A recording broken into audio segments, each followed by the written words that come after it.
Greetings, greetings.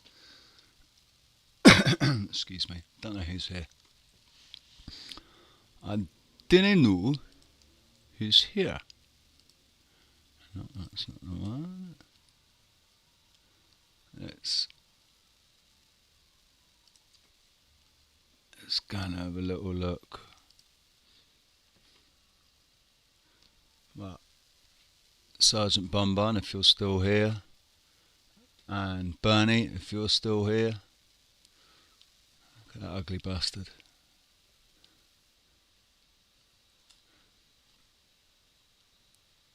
So, let's have a look at my stream. It all seems to be doing alright.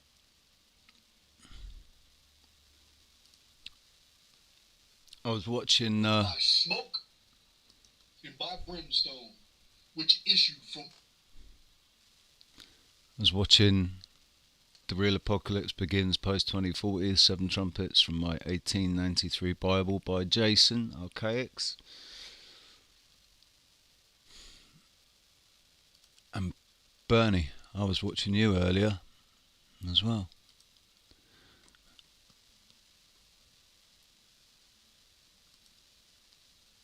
But I was laid in bed, so I wasn't on the I wasn't in the chat.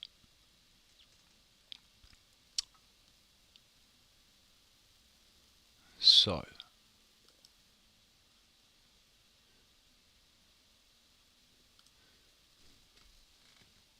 this is what I want to look at. The Biden laptop report. And I won't be surprised if my computer crashes again while trying to do this, while trying to share this, but we'll just do what we can.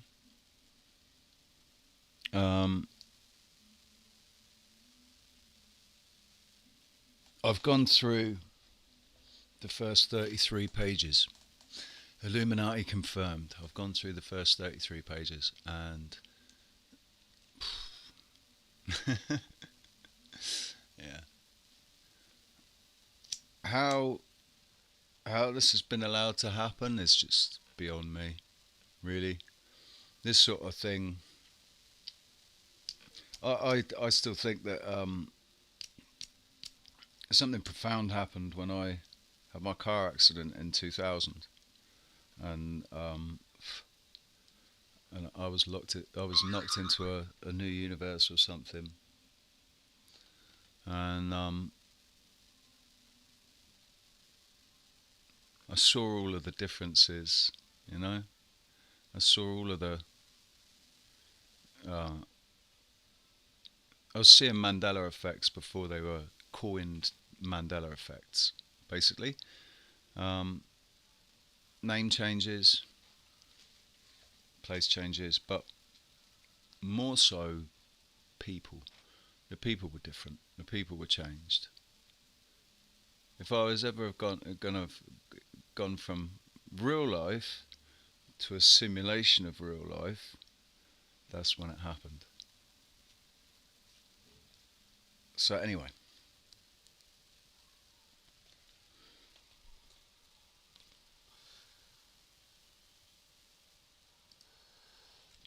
let's crack on. Report on the Biden laptop, Marco Polo. Marco Polo is a non-profit research group exposing corruption and blackmail to drive an American renaissance. Given the explicit nature of the content of the Biden laptop, this report is for an adult readership. So if you are under 18 and you're watching my video, I'm going to have to ask you to leave. My channel is not meant for anyone under 18. It's up to the parents to talk to them, and if the parents want to expose their children to that sort of stuff, then that's up to them. But I'm not going to advocate for that happening. That's why I've marked my channel as being not suitable for under 18. Or the videos are not suitable for under 18.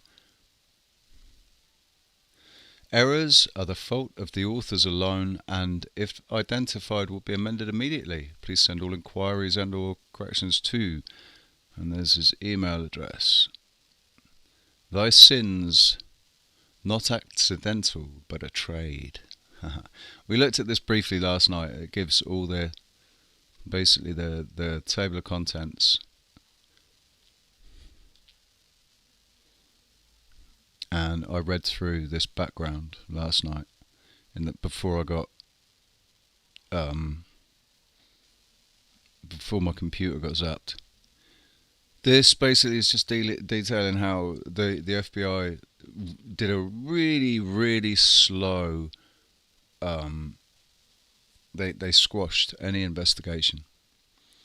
There were two senators that were sort of leading up to that.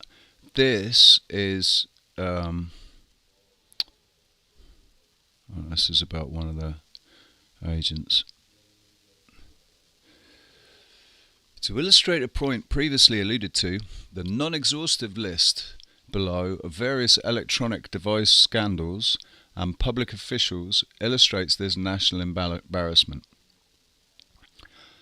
A laptop, along with an iPhone and an iPad that belonged to the former Congressman Anthony Weiner, contained sexually explicit images which he exchanged with a 15-year-old girl from North Carolina. The devices contained evidence of other felonies, including classified emails between Huma Abedin, Weiner's then wife, and then U.S. Secretary of State Hillary Clinton. Former Congressman Chris Lee used his cell phone to take explicit photos and sent them through Craigslist to strangers.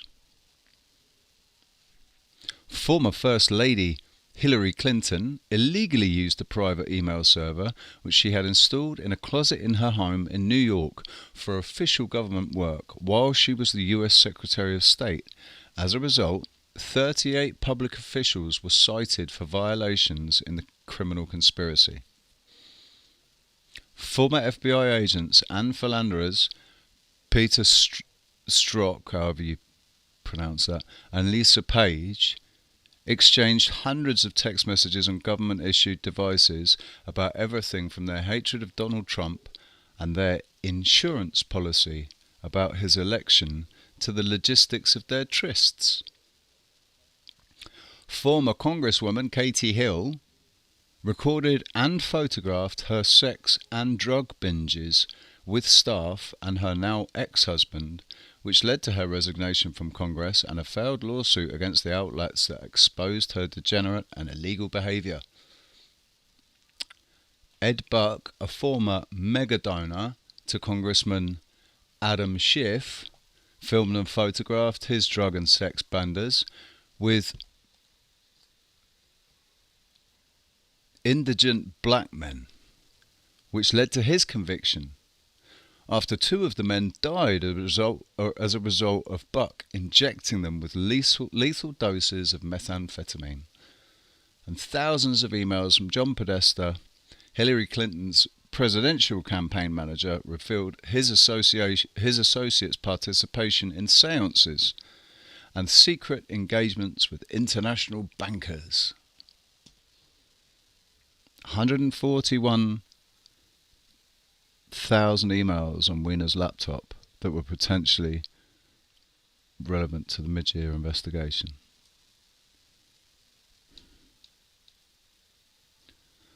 So, obviously there was loads of trying to basically say that this was Russian disinfo, and then they said they couldn't share the data because it was hacked. Former analysis of the Biden laptop by a former federal investigation were commissioned.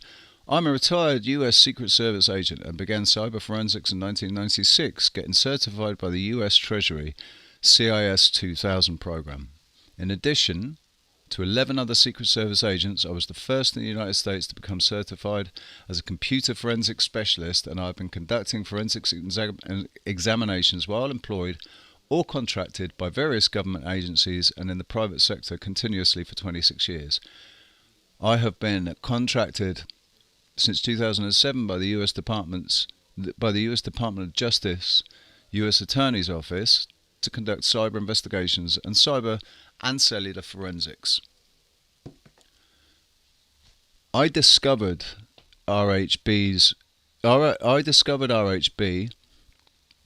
we know who that is, owns an Apple iPhone with a serial number, which was in use on and before March 2019. The iPhone's cellular IP address is consistent with its cellular provider at AT&T. In addition to selfies with geolocation data, there are approximately 39,189 iMessage chat conversations which were syncing and backed up, and the last usage of MacBook by RHB was on March 12, 2019, which coincides with the Mac Shop repair drop-off date of April 12, 2019. Based on my analysis, and overwhelming data confirms Hunter's MacBook Pro was not hacked, and the data contained on the hard drive is authentic. Based on the data I examined, there was no manipulation of any photographs, emails, documents, or other user activities.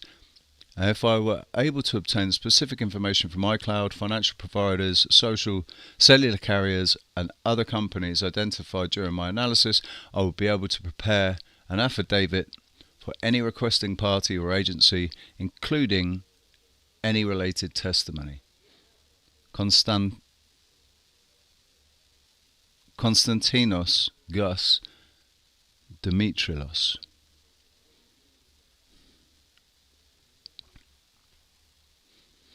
They found emails from multiple accounts on the laptop dating back to 2009 and other data that appears to be related to Mr. Biden between 2016 and 2019. The report findings were consistent with the known family timeline for the hard drive. A Wilmington, Delaware computer store work order with Hunter's signature shows that he left his 2017 MacBook Pro laptop there on April 12, 2019. The case was created March 28, 2018. His email address was added to the laptop server system on the 21st of October, as well as his work email at his firm Rosemont Seneca on February 2nd, 2019. The same day, a Gmail address he used to log into sex cams and other personal Gmail addresses belonging to Hunter were also added. Beau Biden's old email account was added on February 7th, 2019. He's dead, isn't he? Beau Biden's dead. Why would Beau Biden's email address be added? Emails addressed to Hunter's various email addresses dating from December 9th, 2019 to December 2020 were found on the system. An iPad with the name of Hunter's iPad and 3 email addresses associated with Biden family were backed up on the laptop and on the iCloud in January 2019 and again a month later. Greenfield found 818 call logs in this iPad backup with the timestamps from June 2016 to February 2019. There were 8,942 entries in the iPad's contact book, created between April 2016 and January 2019, and in February 2019 an iPhone XS also synced with the laptop, and its serial number was consistent with the timestamps of the data on the phone. In conclusion, the operating system timestamps appear to be authentic, and no evidence was found to suggest that the timestamps or data were altered or manufactured. No indications were found that would suggest the data was manufactured. So basically, it's absolutely legit. According to their former and current colleagues who have come forward as whistleblowers to US senators, FBI HQ Supervisory Intelligence Agent Analyst Brian Orton and Assistant Special Agent in Charge ASAC of the Washington field office, Tim Thibault, were the so-called tip of the FBI spear in DC handling the Biden laptop slow walk operation. Orton evidently opened a so-called assessment in August 2020, just 3 months before the presidential election, which blew cold water on the Bureau's already beleaguered investigation, which was being managed by the BAFO. Orton's assessment was then utilised by ASAC Thibault, who reposted numerous vile and derogatory messages about his then boss, President Trump, as a justification for ordering investigative activity to cease. Orton also played a central role in the Russian collusion hoax and bogus Steele dossier. In other words, a single analyst who stood in the middle of two of the most consequential FBI scandals of the 21st century.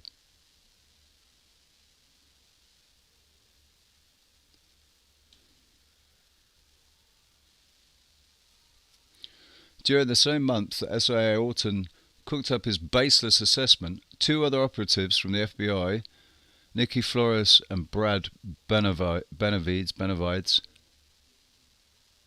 were busy spreading falsehoods to the aforementioned US senators who were approached by the whistleblowers. Specifically, Flores, who met multiple times with Joe's top lawyer in the West Wing, and Benavides, who retired following the exposure of his role in the FBI conspiracy and took an executive position with Amazon, briefed a US Senate committee on the 8th of June 2020. August 6th, 2020, American dates. August 6th, 2020, about how legitimate inquiries into the Biden's foreign business deals were enabling a Russian disinformation campaign. Naturally, the briefing's details were leaked to the Washington Post, which is owned by Jeff Bezos, the founder of Benavides' new employer, Amazon.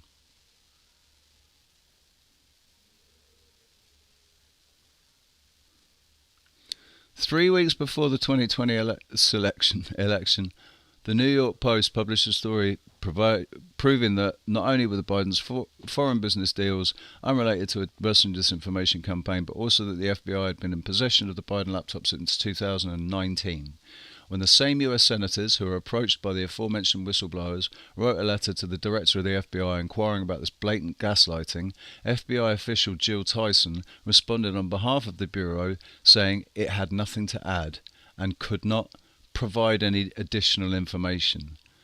At the same time, Tyson penned the response letter. She was engaging in an inappropriate romantic relationship with a subordinate which disrupted the workplace. Tyson still works at the FBI. Are we still going? Looks like it.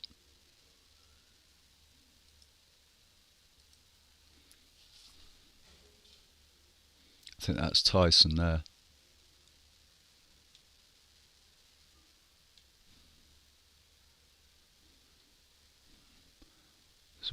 Bobulinski and right. In essence, there was a multi-vector suppression campaign at the FBI. The Bureau did not follow the facts and enforce US law. In addition to the FBI HQ and FBI WFO, the aforementioned Wilmington Residence Agency, under the direction of the BAFO, evidently told their staff that they will not look at Hunter Biden's laptop because the FBI was not going to change the outcome of the election again. Furthermore, the DOJ OIG watchdog, led by Michael Horowitz and his top lawyer Adam Miles, has also done nothing in terms of accountability for the repeated and verifiable FBI policy violations.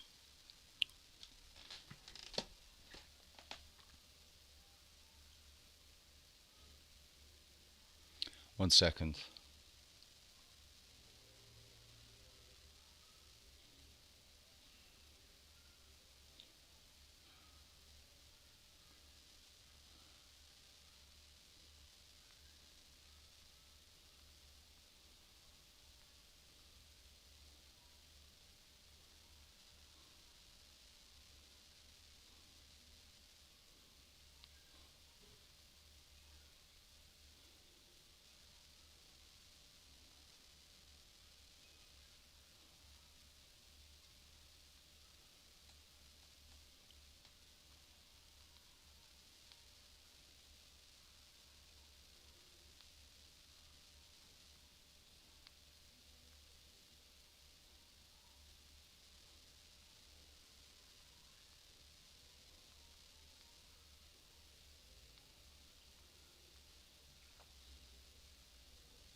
Sorry, landlord.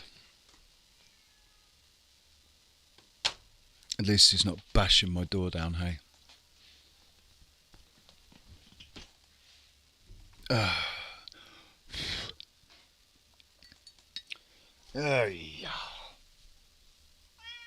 Well, yeah.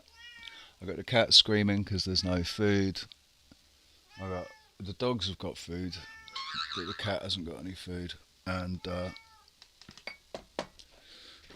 landlord on my case.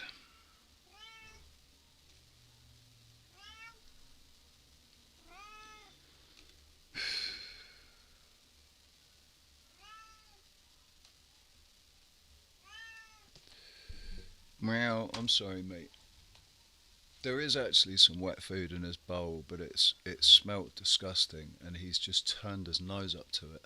I just had one tin of this wet food, but he won't eat it, and he's just like he keeps looking at me as if to say, "You don't seriously expect me to eat that, do you? Like what is that? You've put shit in my bowl, and you want me to eat it." What can I do, man? What can I do?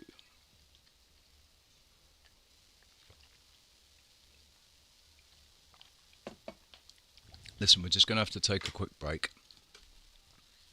Alright. How many people have we got?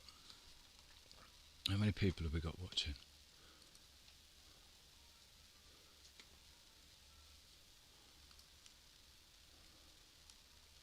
Well, it says we've got 12 people here. I'm going to pop in. Here we go.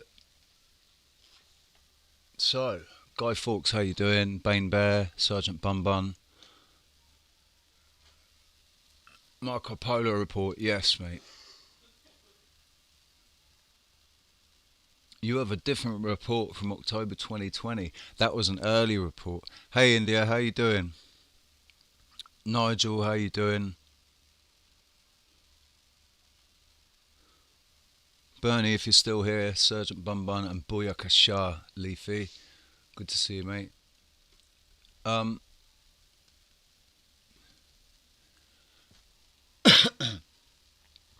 So,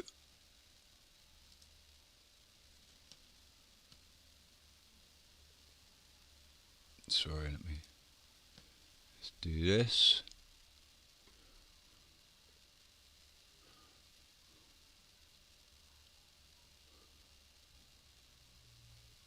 We're just going to take a quick break, alright? I've just got to do something. I'll be right back. Please don't go anywhere, alright? Please I'm just going to entertain you with a quick bit of music.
I can see myself go.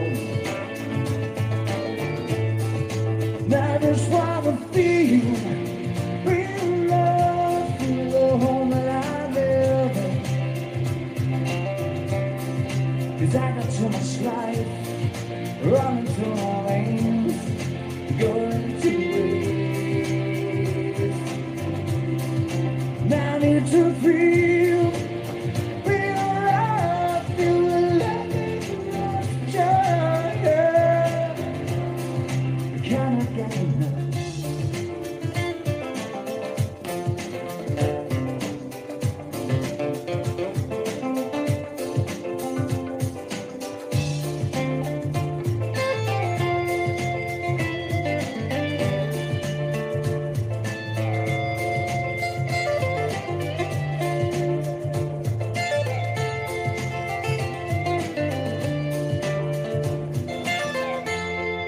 Now I just wanna feel love, feel the home that I live in. 'Cause I got so much love running through my veins, go to grace. Now I just wanna feel love, feel the love and rapture. The whole of my soul, you can see it in my face. It's a real big place.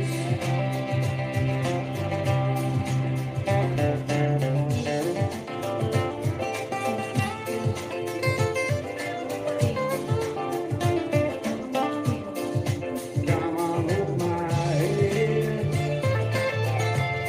Why can't I go living? Not so I understand. It's who I've been given. Not so I understand. Not so I understand. Not so I understand.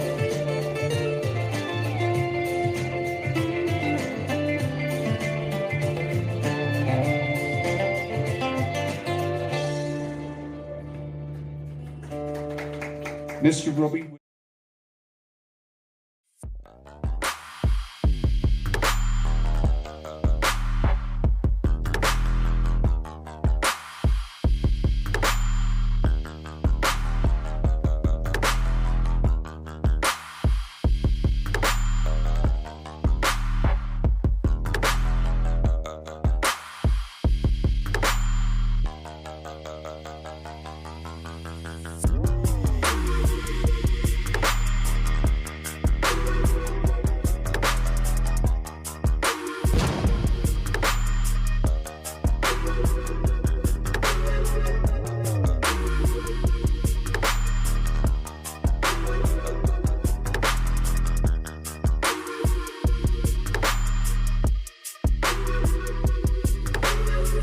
Do you want to know what it is?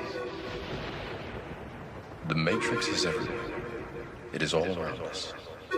Even now, in this very room. You can see it when you look out your window or when you turn on your television.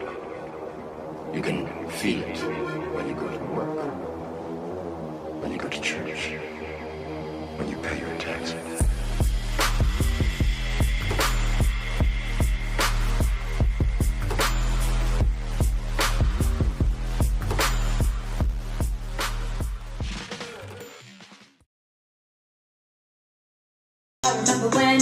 I remember when I lost my mind. Yeah. Okay. I remember when I lost my mind. Yeah.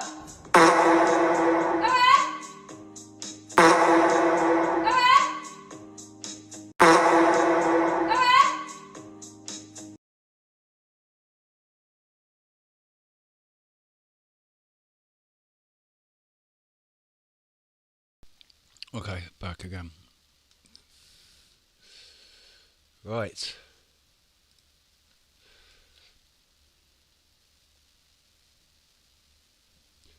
I can't remember if I read this. It was a multi-vector suppression campaign, right? We all know this, right? But this is just a very in-depth report that proves it. To add more insult to injury, to add more injury to the insult of gaslighting, the DOJ HQ, under the leadership of Bill Barr, this lovely guy here,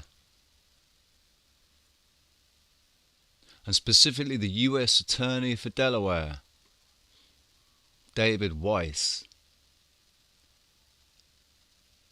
Oh dear, David Weiss. That's a bit of a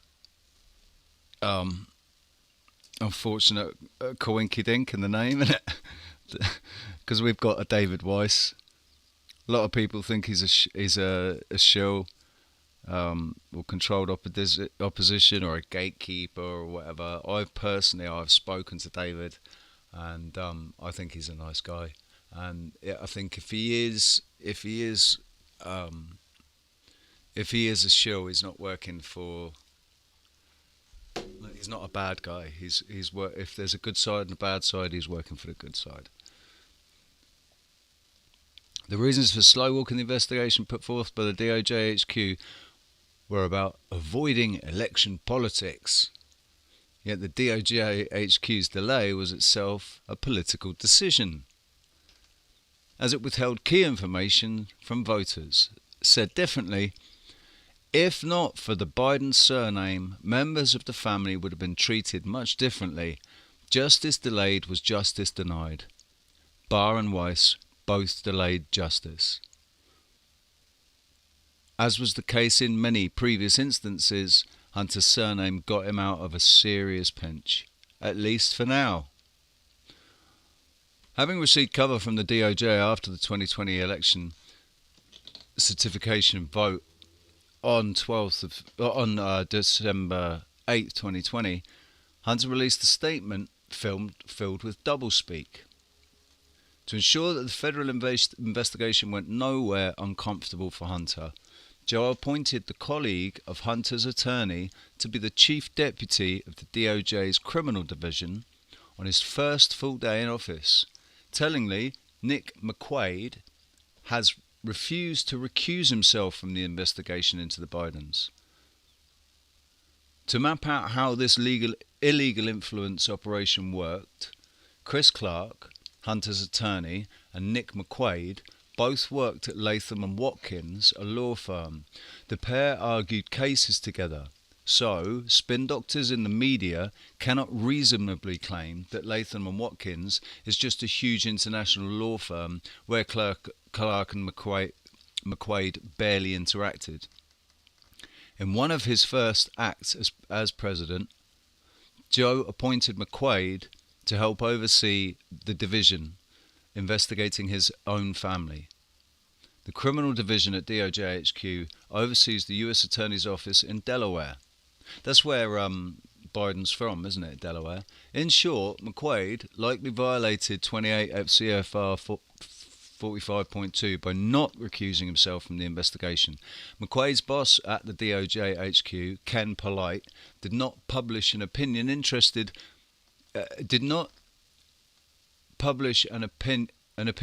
stating that McQuaid's participation in the case would not create an appearance of a conflict of interest likely to affect the public perception of the integrity of the investigation or process.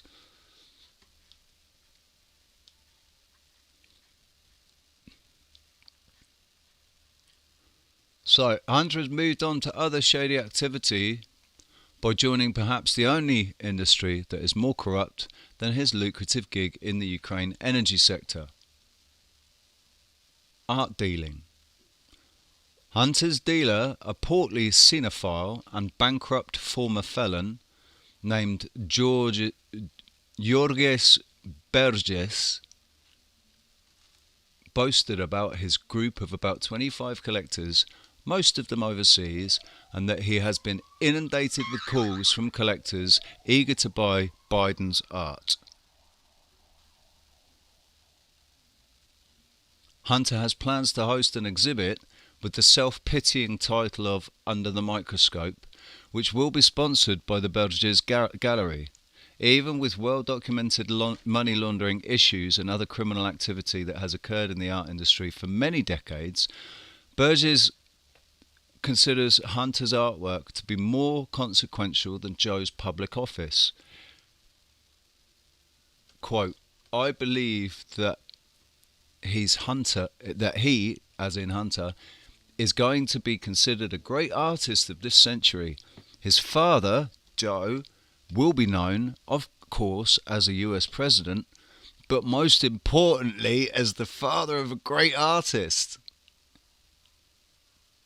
A piss artist. A bloody piss artist, man.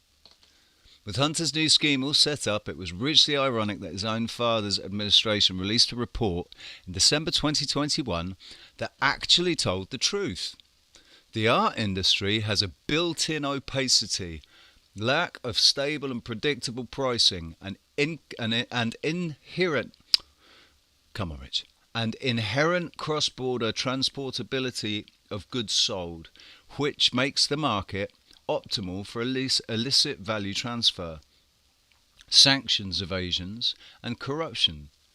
Equally ironic, a similar report was released less than 5 months before the 2020 election by none other than a long-time ally of the Biden family and Joe's former colleague, US Senator Tom Carper. Nevertheless, some members of the US Congress, a body which has been plagued for decades with shameless influence peddling and other insider trading, have begun to raise concerns about how Hunter and his dealer could yield $500,000 piece for Hunter's so-called works. Is this him? Is this? Yeah, this is Jorges Burgess. What does he look like to you? I mean, I know what he looks like to me. You can't actually see. You can see when I highlight stuff, can't you? But you can't see.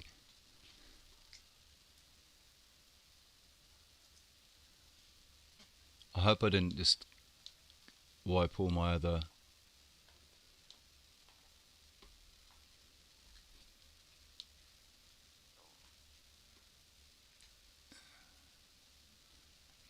There we go. The Biden laptop was a modern Rosetta Stone of white and blue collar. Actually, I'll read the bit before. President Nixon's spokesman, Ron Ziegler, called Watergate a third-rate burglary. He was correct in his assessment, and he is still correct today, over 50 years later.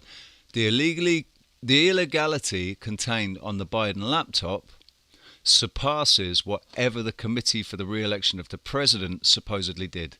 Nevertheless, the corporate media is still obsessed with Watergate. A key reason for writing this report and establishing a non-profit entity to organise it was to give the small minority of honourable law enforcement officers and reporters a proper object for their obsession. The Biden laptop was a modern Rosetta Stone of white and blue collar crime under the patina of the Delaware Way. Prior to the discovery of the Rosetta Stone, a number of ancient languages were mere gibberish and hash marks. Similarly, with the laptop, we were able to illuminate previously convoluted network webs of the people leading the charge for global governance. Additionally, the metadata on the laptop can inform other investigations. True, the Biden laptop can be considered a translation tool for open source intelligence, OSINT, gathering into the future. After poring over 200 gigabytes of data, Marco Polo concluded, perhaps contrary to popular belief, that there are not 2 or 3 bogeymen pulling the strings of America's decline, but rather a legion of hangers-on and grifters who rely on Joe and the entire Biden political mafia for introductions, jobs, prestige, and access. Because of the contemporary nature of this material, a report was the best medium for exposure. As you will see, exhibits drive the report. Books already written about the Biden laptop, although extremely enlightening, feature no exhibits. A movie also did not feature any of the narrative in this report, is in service to the exhibits. The Biden laptop, along with the material brought forth by Bobolinsky and other whistleblowers, was akin to a 3,000-piece puzzle, but with many pieces missing. The Marco Polo's mission was to put as many puzzle pieces together as we could. The report was the second best medium behind a documentary which would have delayed the release into 2023. This report was actually released a while ago, man. It hasn't just been released. It's been around for about 18 months or something. It came out in 2021. It's been around a while. But first I ever heard of it was a couple of days ago. As previously stated, Marco Polo redacted only that which was legally necessary to redact. Shown below was a sampling of the indisputable identifying images found on the laptop that illustrated Hunter's ownership. Right, they go earlier on in this document. They actually talk about how they have redacted stuff. They've redacted things for the report, most of which is kind of pornography. Genitalia and stuff. So there aren't any naughty pictures. There is none of that in here. It's all about the identity and you don't need all the porn stuff, man. And as a private citizen, Hunter's entitled to do whatever, right? In his spare time, he's entitled to get drugged up and film himself and do all those things that he did. He's perfectly entitled to do it, right? But who he does it with, that's an issue. But the age of the people that he does it with, that's a massive, definite issue.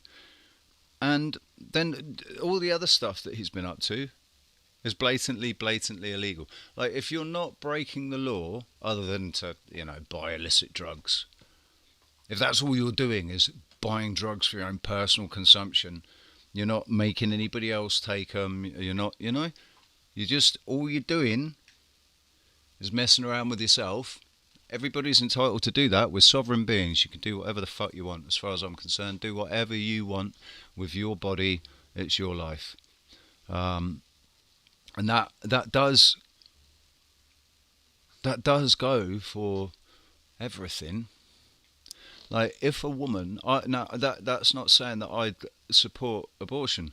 I don't know about abortion. Abortion is a really difficult one, and to be honest, I'm not a woman, and I don't have a girlfriend who's pregnant and thinking about having an abortion. So, really, at the moment, I'm not entitled to have an opinion about it. I don't have a child on the way or anything. If I did, that would be different. And when I had a girlfriend who wanted to have an abortion, I was against it. But I didn't stop her from doing it. She booked in to do it, and the day before she was going to have the abortion, she had a miscarriage. So that took it all out of our hands. And I was, at the end of the day, I felt I felt all right. I was gutted. I was really, really, really gutted. But I'd already been dealing with the fact that she'd said that she was going to get rid of it anyway. So I had to deal with that. Because I'd thought for 3 months that I was going to be a dad. I was really looking forward to it. Because she was just past 3 months when she booked in for the abortion. Anyways, that's enough of my crap.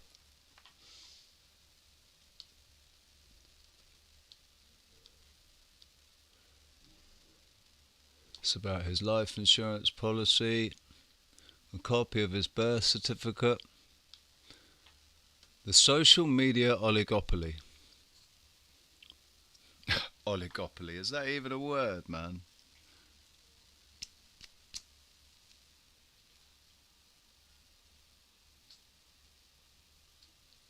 Right. In the early morning of October 14th, 2020, the New York Post published an article which conclusively proved that Joe repeatedly lied about his knowledge and participation in Hunter Biden's foreign business dealings. I do, just quickly, I know that a lot of people that are listening, watching this, already know all of this stuff. You kind of already know all of this. But hopefully there are people that are watching it, maybe on a replay, that haven't got any clue, any idea, really. They're just starting to hear about it now. So we'll just go through it. The article, in summary, recounted a dinner that Hunter organised for his father and foreign business partners on April 16th, 2015, at the Cafe Milano restaurant in Washington. As was common with Hunter's rendezvous, the dinner with Joe was purposefully left off Joe's public schedule. Twitter, with no evidence, declared that the emails from Hunter's laptop, which exposed the meeting and thus Joe's lies, violated their hacked materials policy. The fact that Twitter's pronouncement lacked any factual basis did not matter to them, as they were merely scrambling to cover for their preferred candidate. Twitter not only locked the New York Post's account, but also blocked the URL in tweets and direct messages. Knowing that his initial task of suppression and censorship was complete, Twitter CEO Jack Dorsey, in a classic and limited hangout, made a small concession and tweaked Twitter's hacked materials policy.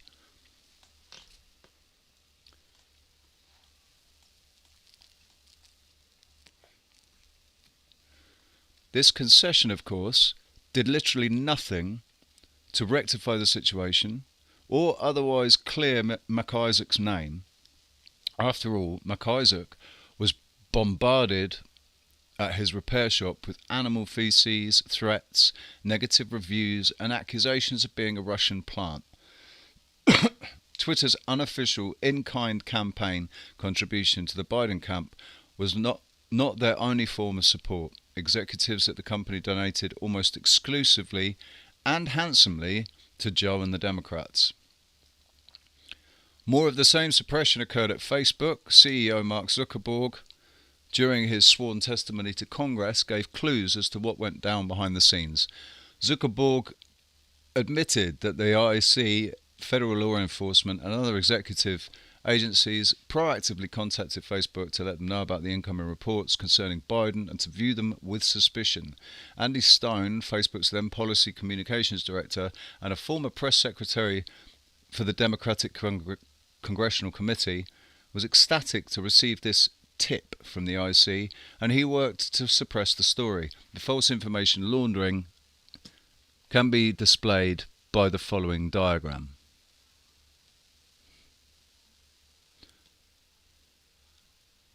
You see the diagram.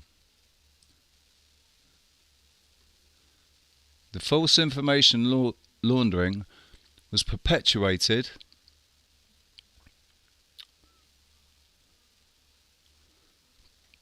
by Laura Demlau and Elvis Chan from the FBI. Among others, Demlau supervises the Orwellian-themed Foreign Influence Task Force, the FITF, along with Chan, the ACAC, at the San Francisco field office.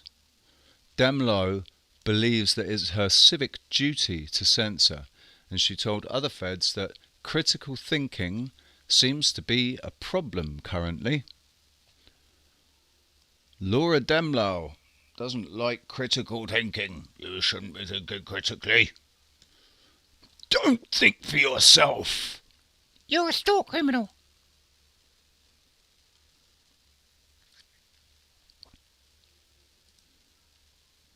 I'm quite pleased with the my video that I made. I did a little reface.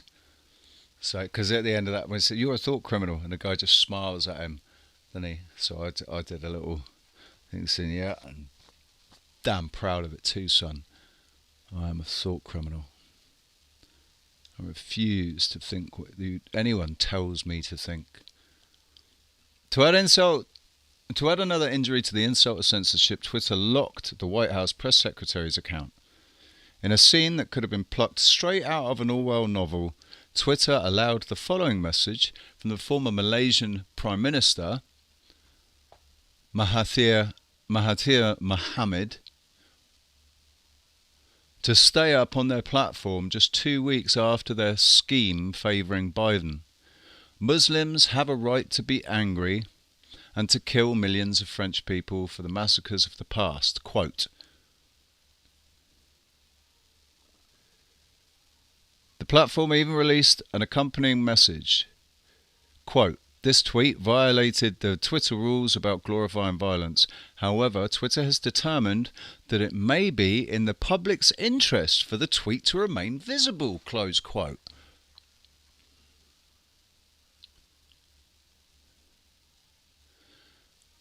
After a day or two, Twitter finally relented, but the double standard was clear.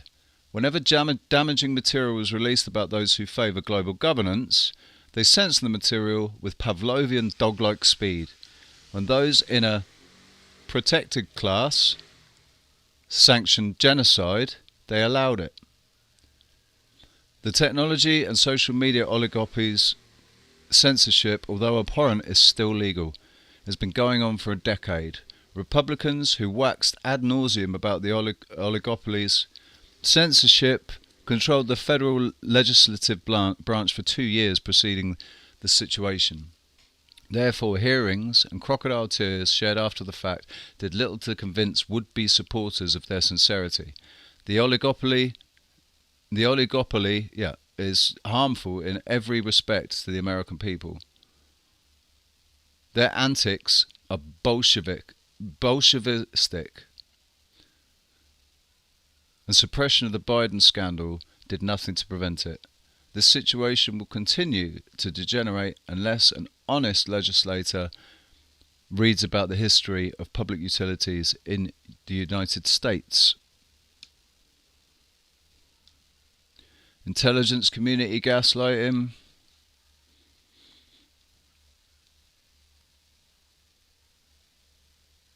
Corporate media whack-a-mole. The third prong of the operation was to get national papers of record. So they used the fourth branch. Used the fourth branch of government in the third prong.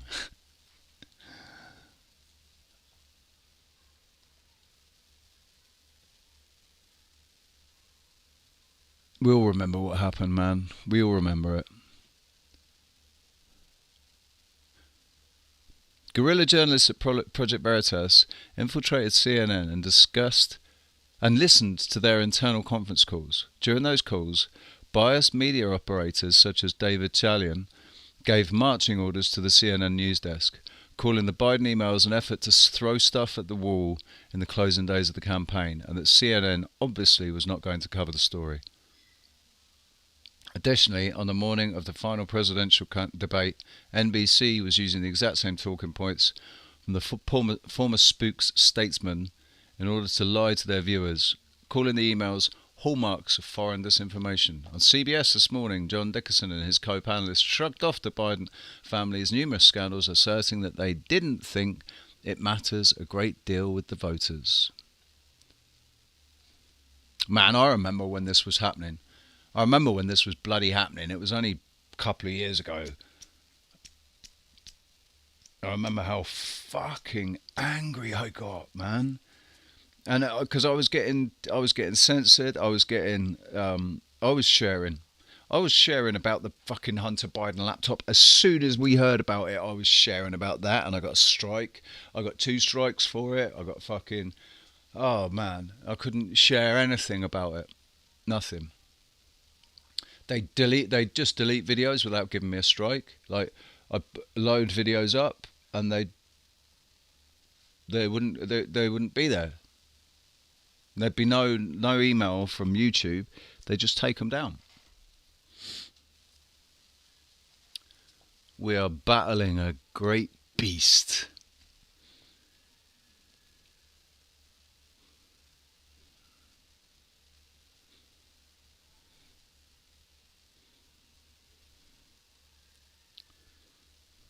Just let you guys glance over this, because you can, if you don't want to go and find the report yourselves and download it, you can take screenshots. For those wondering how Hunter simply forgot to pick his laptop up from a repair shop, keep in mind that he lost 2 other laptops within the same year. Right, a decent MacBook Pro costs like $2,500–3,000.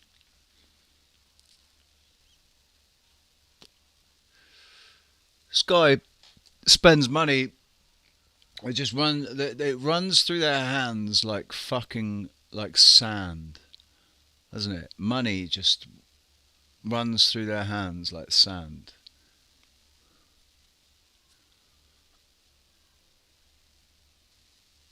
In the summer and fall of 2018, for those who are still unconvinced, the following 600 pages will shed light on Hunter's state of mind. Along with smoking shards of Parmesan cheese and picking through the rugs to find any extra droppings, he conceded that he was incapable of ensuring that he was wearing pants. The contents of the Biden laptop confirms Hunter's admission. He lost his iPhone at least 57 times, according to his email inbox. The Biden family displayed such horrendous OPSEC that they are a confirmed national security threat. Here is but one example. Hunter saved a photo of the gate code and Wi-Fi password on stationary Joe snagged from the Naval Observatory before leaving in January 2017, no less.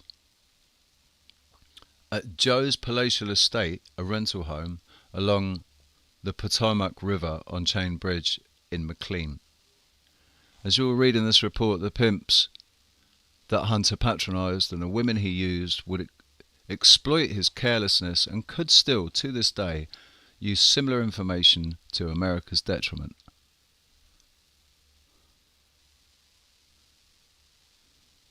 The Biden family and their associates and their sprawling political syndicate continued to leave a horrendous digital trail. Within months of Joe's presidential oath, the family's personal Venmo accounts were found within 10 minutes of searching because the accounts were not concealed in any way. They possessed conspicuous and easy-to-guess usernames. Said differently, anyone with an internet connection and a checking account in America would have been able to construct a link analysis of who the Biden clan was paying for, which products and services, and for what purpose, and when. Luckily, the establishment media alerted the White House before such a scenario arose. In fact, Venmo even changed the source code to guard against this kind of negligence in the future. Take the example of Hunter losing his wallet, passport, and Joe's DoD card. Hunter got lucky, and the person who found them called the Yale Club to return the items. The email below did not say that the items were found at the Yale Club. For all we know, Hunter could have lost them in the streets of Manhattan. The director of membership services at the club merely stated that someone had found the items, including Hunter's membership card. With this backdrop, considering the following statement from the president: Hunter is the smartest man I know. I mean, from a pure intellectual capacity.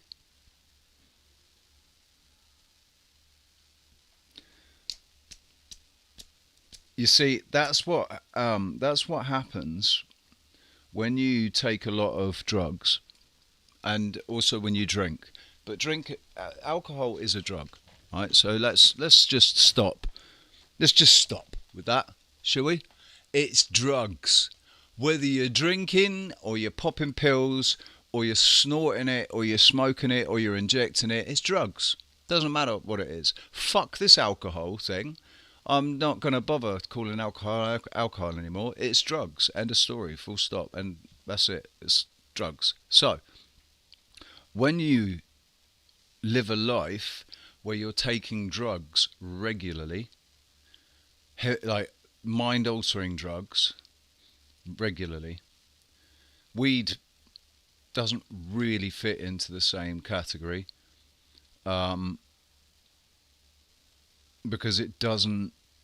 It can affect your short-term memory a bit. If you get really baked, it can affect your short-term memory, but you always get your memory back later. And it's not. Whereas when you're drinking, and if you're off your head, it's like you put things down, and you just completely, you don't log the memory. You don't even log the memory of where you put that thing down. And it could be just like you walk up to a counter and you put your phone on the counter and you pay for whatever it is that you're paying for, and then you just leave and you forget that you left your phone on the counter. How many times have people done that? Right? Ask yourself, do you regularly drink? Like, it doesn't have to be a lot. You don't have to get drunk. Just, do you drink regularly? Do you have a beer or wine every day, or do you get drunk every weekend, or do you do other drugs? They affect our memories, man. It affects the memory. It affects the way you store your memories. Alcohol is the worst at that. The absolute worst at fucking up how you remember things. People who get drunk do not remember what actually happened. They remember a version of it that happened in their inebriated state in their head. So,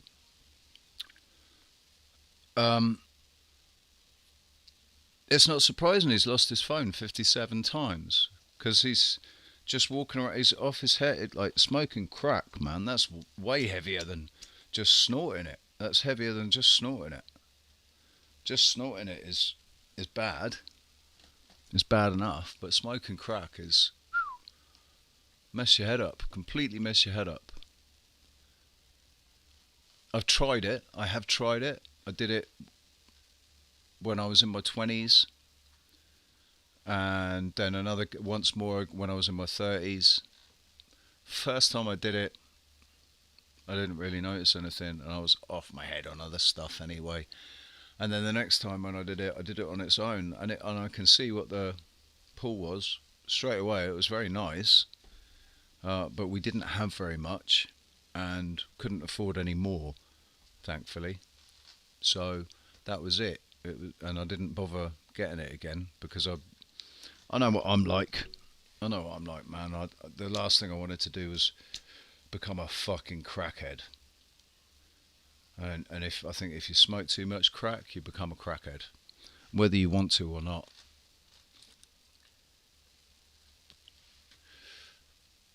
And this whole thing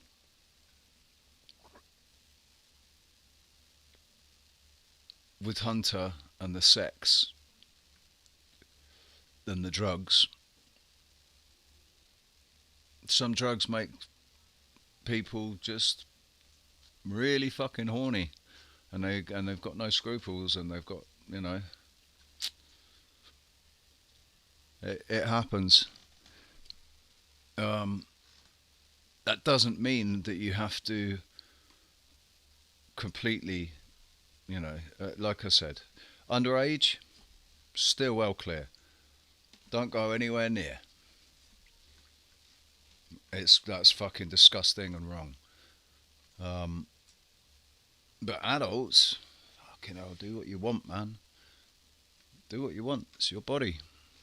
It's your life. It's your experience.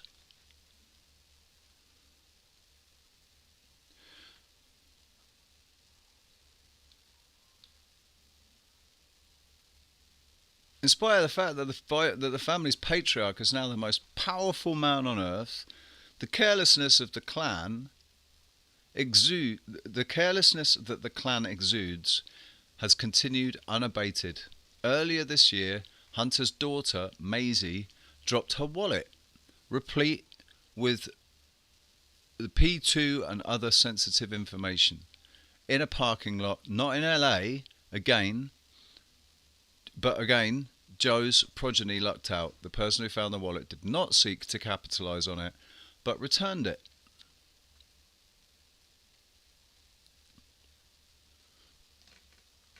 These children do not look happy. Like, none of them look happy, do they? None of them look very happy at all.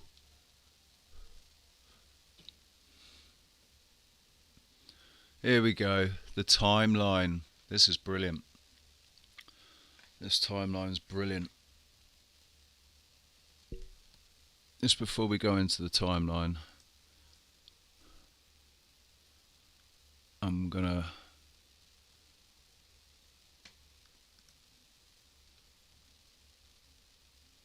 come into the chat room and see who we've got.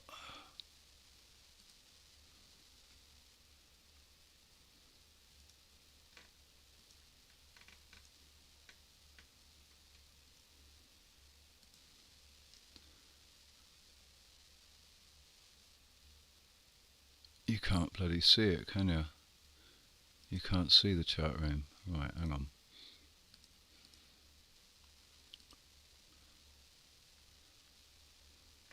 We've got 4 people participate, 3 people participating. Hey, Dame Von Daisy, are you still here?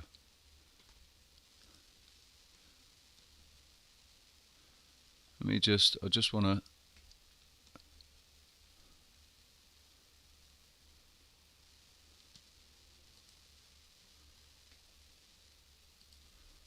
change this window.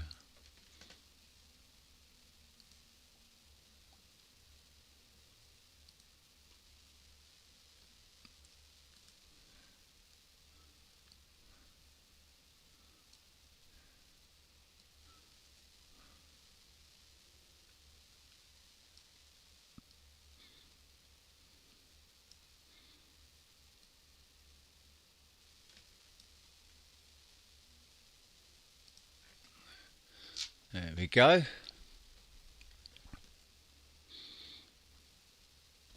Right, I'll come into the chat room now. So yeah, meanwhile he abandons his kids.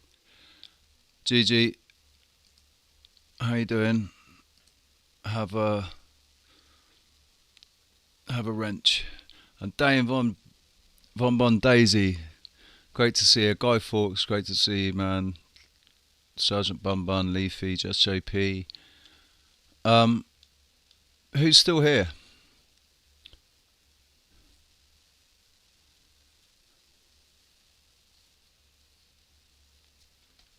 Who is still here? It was Thanksgiving yesterday, I think. Thursday was Thanksgiving. That's why I said Thanksgiving Thursday, Thursday, Thunder. Yesterday was Thanksgiving Thursday Thunder. And we do seem to be able to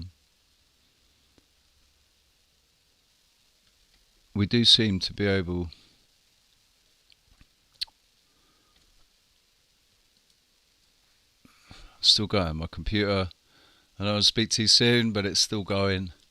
Hasn't crashed. We're still going. Are you guys enjoying this? Is this Freya Day? Yeah. My niece is called Freya, Gigi. My niece is she's called Freya. So oh God, and I'm wearing the same t-shirt I had on yesterday, and I meant to put a shirt on. Kiwi MacArthur, how you doing? Nigel Betts, Guy Fawkes, how you doing, guys? Brilliant. Thank you.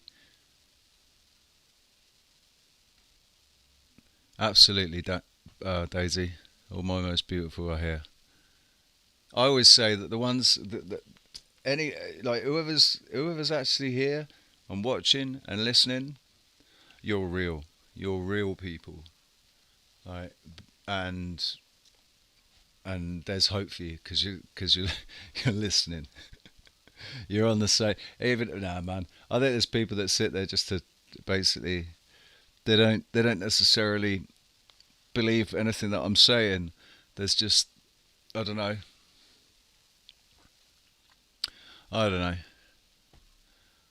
If I hadn't given my laptop to my nephew, I'd definitely let you use it. Is that for... Who's that? Daisy? Is that Gigi?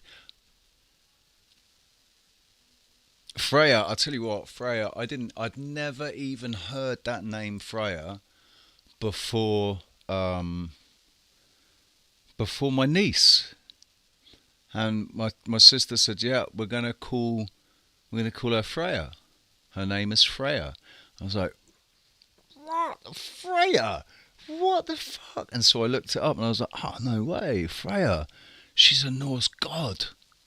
Oh, brilliant. And then, of course, the opening music for this stream was from God of War, right? The God of War intro. It's so epic. You missed it. Daisy, you missed it. You know the game, so you would have appreciated it. That album, oh man, I want to play some of it now. I've got three tracks.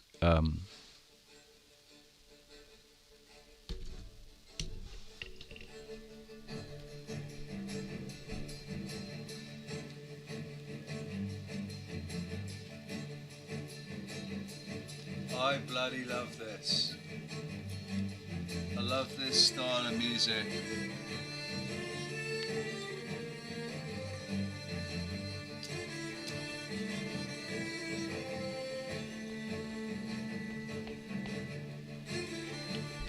This gets my juices pumping, like gets my heart going, adrenaline.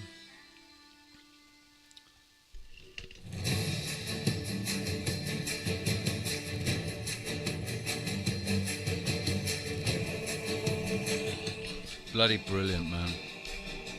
Bloody brilliant. So Freya is in God of War. In God of War 3 and Ragnarok, she's in both of those, and her character's brilliant. You know, like what they've done with the story. She marries Odin. She has Balder to try and protect Balder. She makes him invincible, but in making him invincible, it means he can't feel anything. The only thing that he really feels is anger. I think it's quite an interesting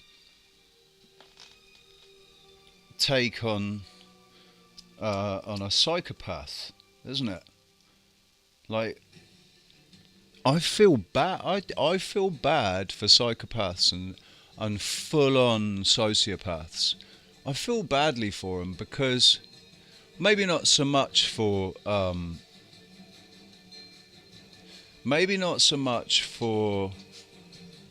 sociopaths, but although people that have been made sociopaths through horrible, terrible events, which is probably just what happens really with people become sociopaths when they become hurt, when they get hurt.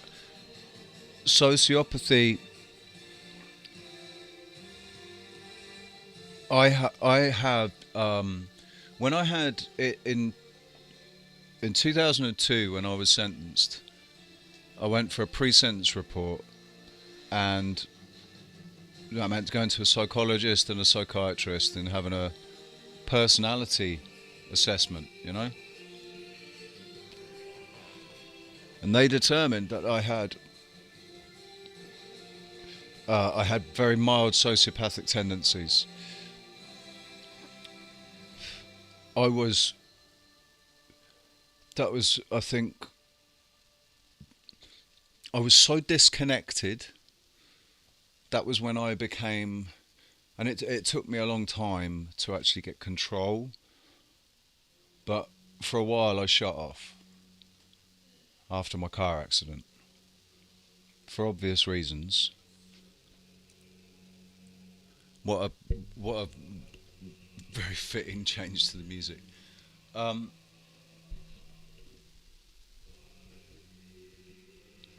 Now, my last couple of relationships that have been ended up being traumatic in the end, because things just went mental, went crazy. I seem to attract, in the past, I've always seemed to attract and been attracted to people with mild and severe personality disorders. And part of it is because I kind of, for a long time, I was broken. And I didn't think that I could be with anybody else that wasn't broken. You know? I felt like...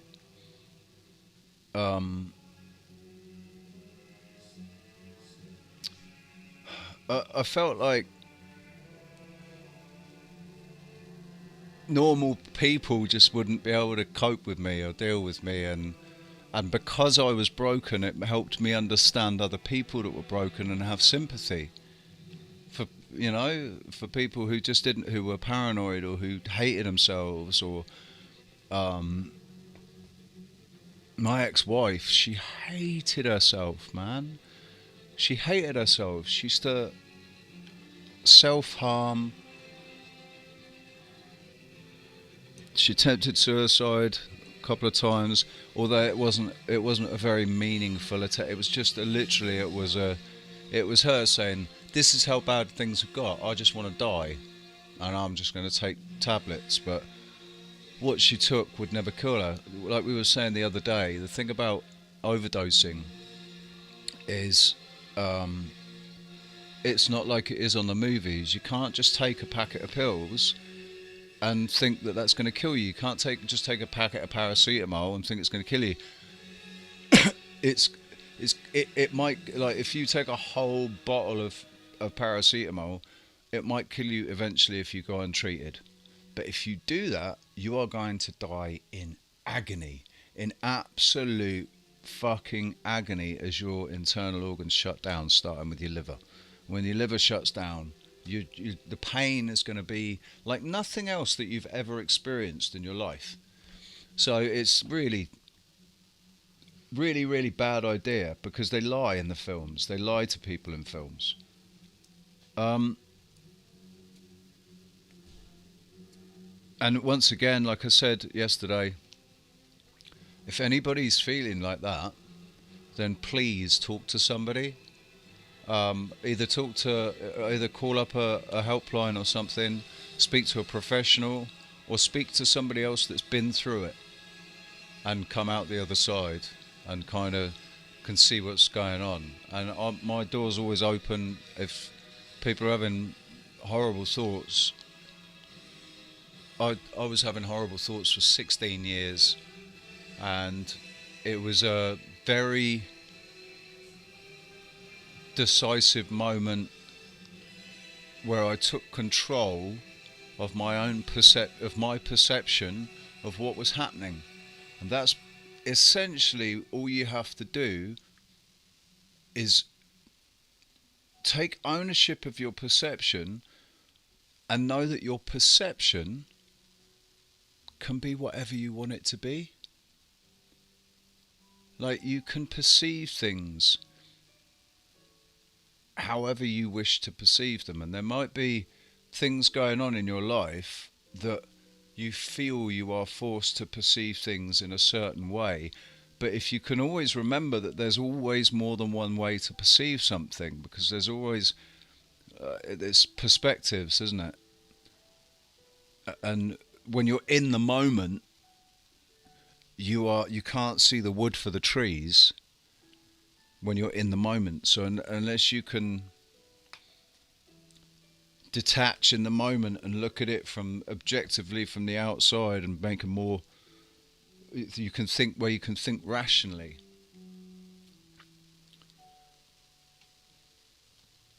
I know, Daisy, I know that you're let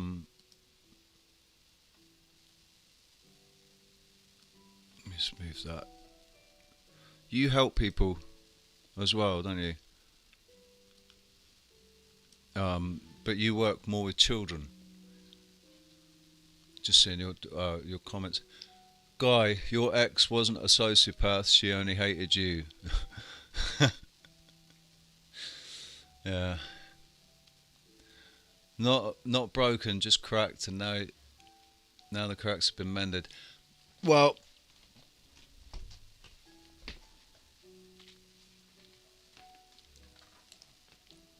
it's the cracks in your heart, isn't it, and in your soul, and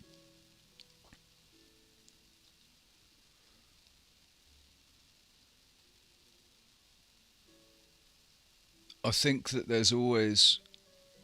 um, there's always potential to.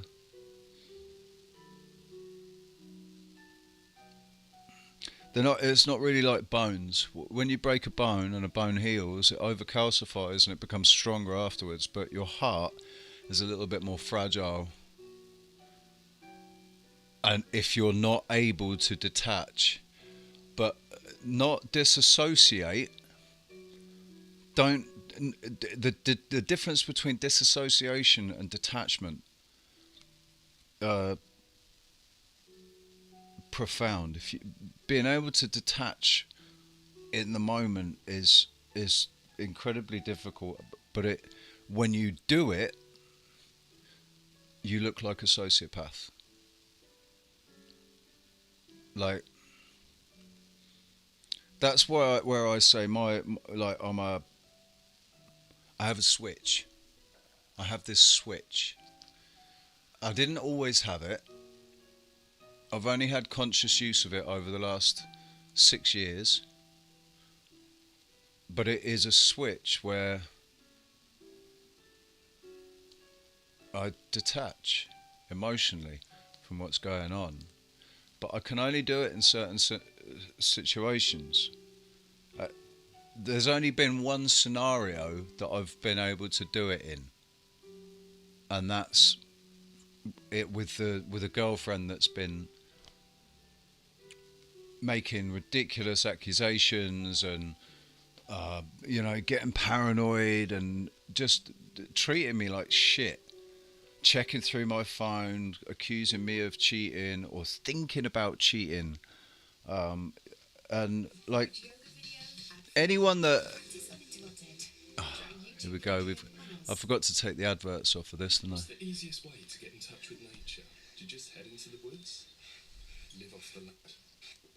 We've got bark playing in the background now, just to make it a little bit more peaceful and mellow.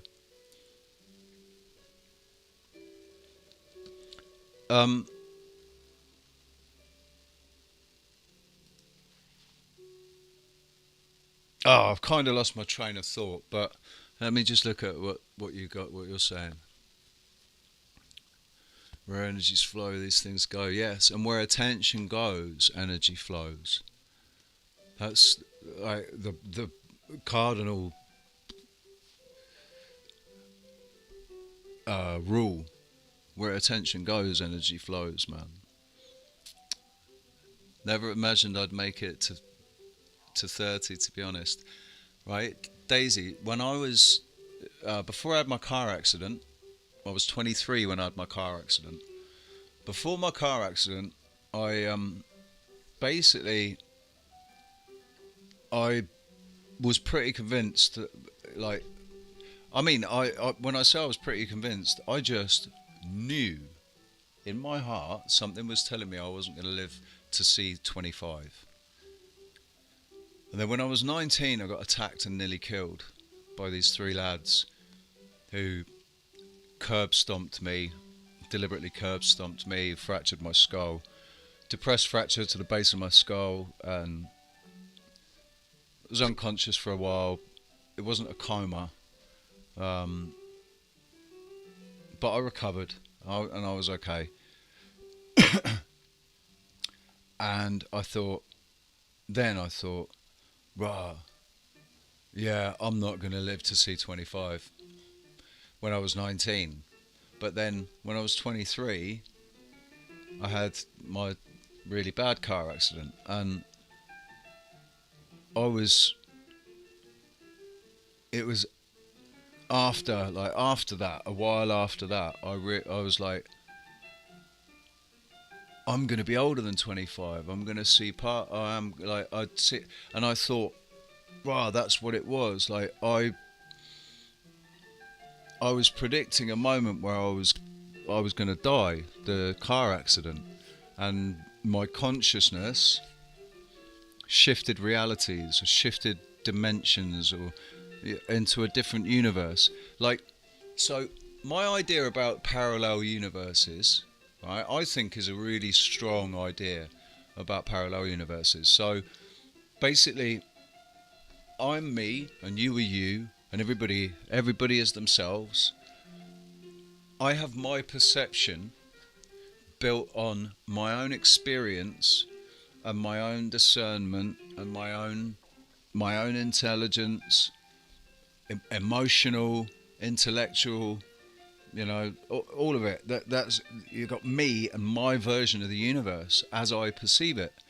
And then Daisy, you've got your experience, and your experience gives you, I know your experience gives you a slightly different perception of the universe. And Nigel Betts, his perception gives him his experience and his perception, his own personal, physical, mental, emotional experience of this reality has given him his own version. And there, in that, we have three, just in those three cases, we have three universes. The universe according to me, the universe according to Nigel, and the universe according to Dame Von Daisy. That's three parallel universes that sit in the same, they're in the same area, it's in the same sphere, like we're living on the same earth, we're all on the same earth. So within this realm, three versions, and then you've got however many other people there are. So realities, it's the same with realities as well. Like it's my reality, the universe within my reality, as dictated by my perception. And I've managed to change my perception of some things.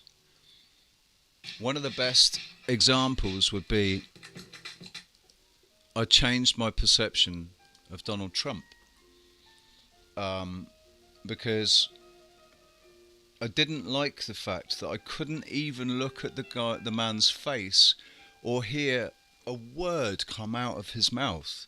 It triggered me so badly. I had Trump derangement syndrome, and I didn't like that. And I realised that the only reason I had that was because of mainstream media. So I went and looked into it, and I found enough information to tell me that there's a completely different side to Donald Trump that the mainstream media do not talk about. All they do is slate him since he announced since 2015, when he announced his race. Now, to be honest, I didn't really like him much before 2015, just because I thought he was a bit of an arrogant douchebag. I didn't like his arrogance, basically. I thought he was a very, like, why the fuck should he have all he's got? Why does he have to have it and I can't? Why the fuck should he have it? Just because of the family he was born into and all of that.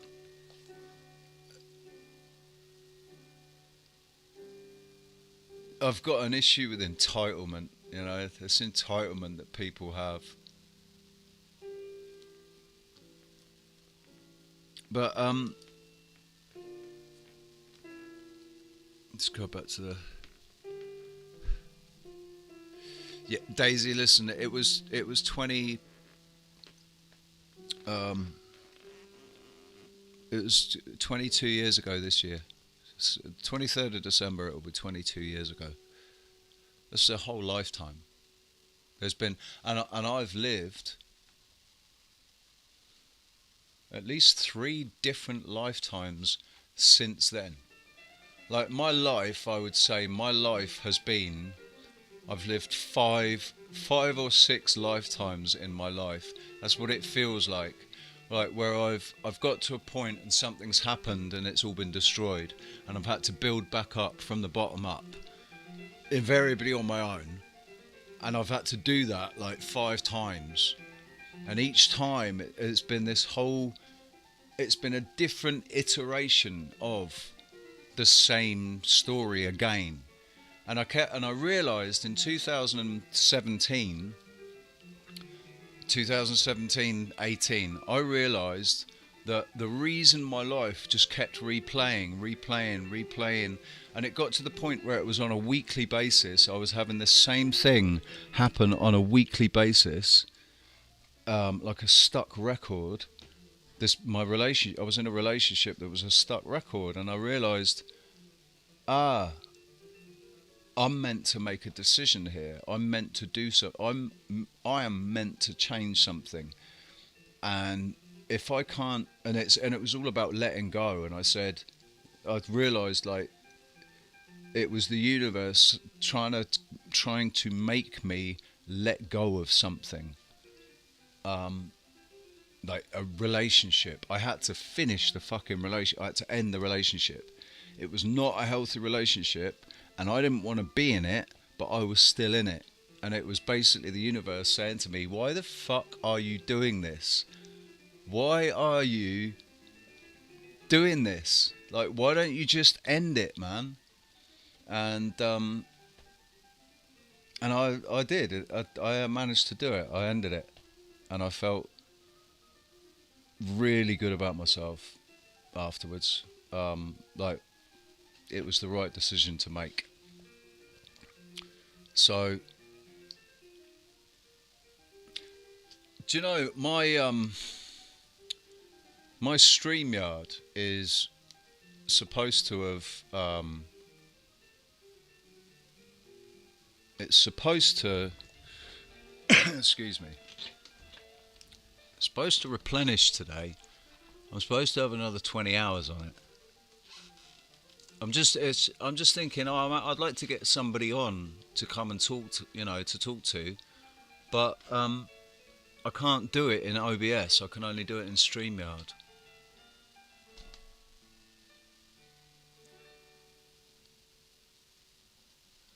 He's just not the boogeyman all believe him to be. Yeah, he's not an entirely honest man, because if he was an entirely honest man, he'd be stood there telling everybody that they have all the power, like there's something that we're missing. We're all missing this really, really important bit of information that if we knew it, it would give us more control over our lives. But what that would mean is that we would actually then be totally responsible. We'd have to be completely responsible for everything that we did. And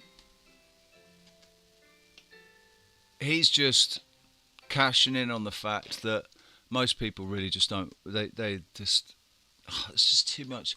I'll be responsible for myself and for everything, and it's just easier to hand that responsibility over.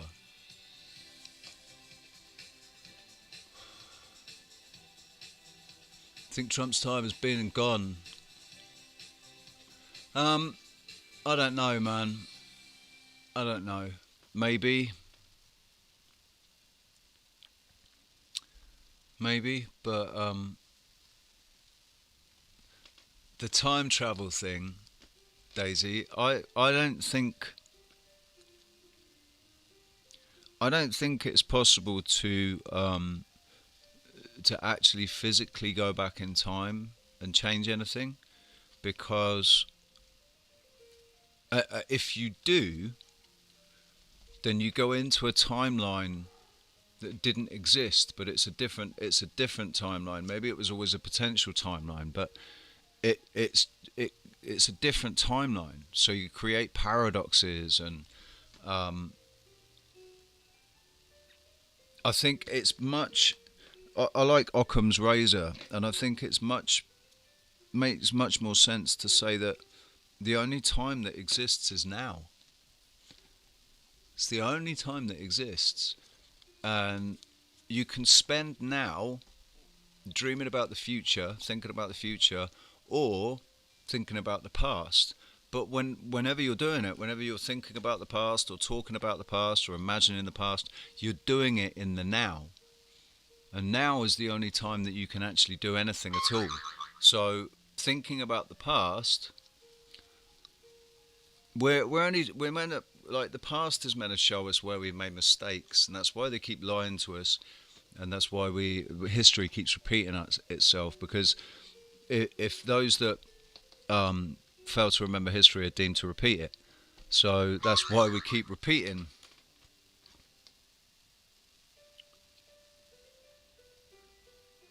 Just put my phone on silent. Right, I need a drink.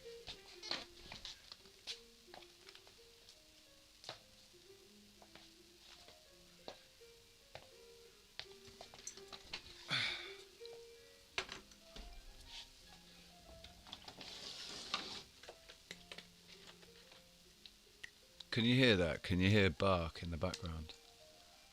I want to put this back on.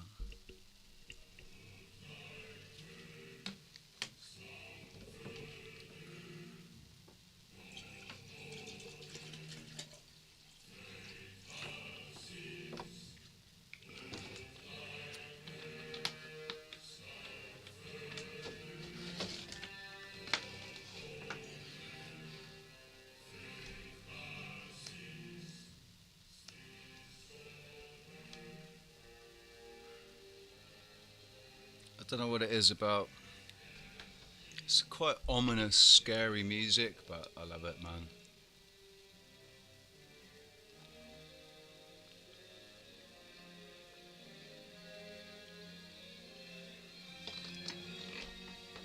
Agua natural. Bam, bam, bam.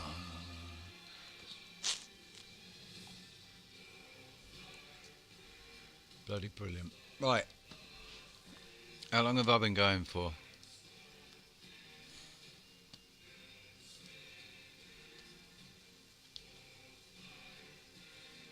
A 104 minutes. What's that? 100. It's.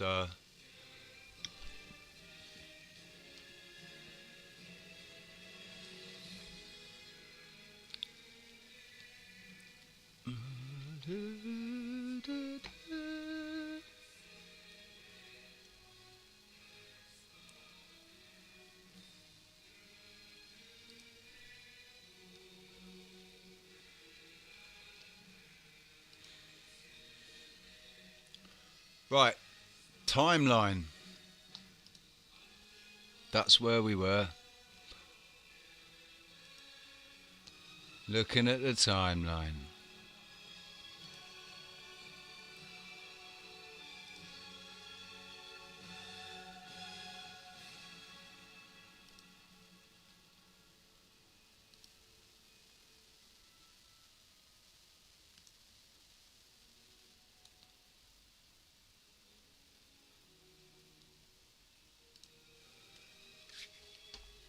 In 2010, John Paul McIsaac registers the Mac Shop Incorporated in Delaware.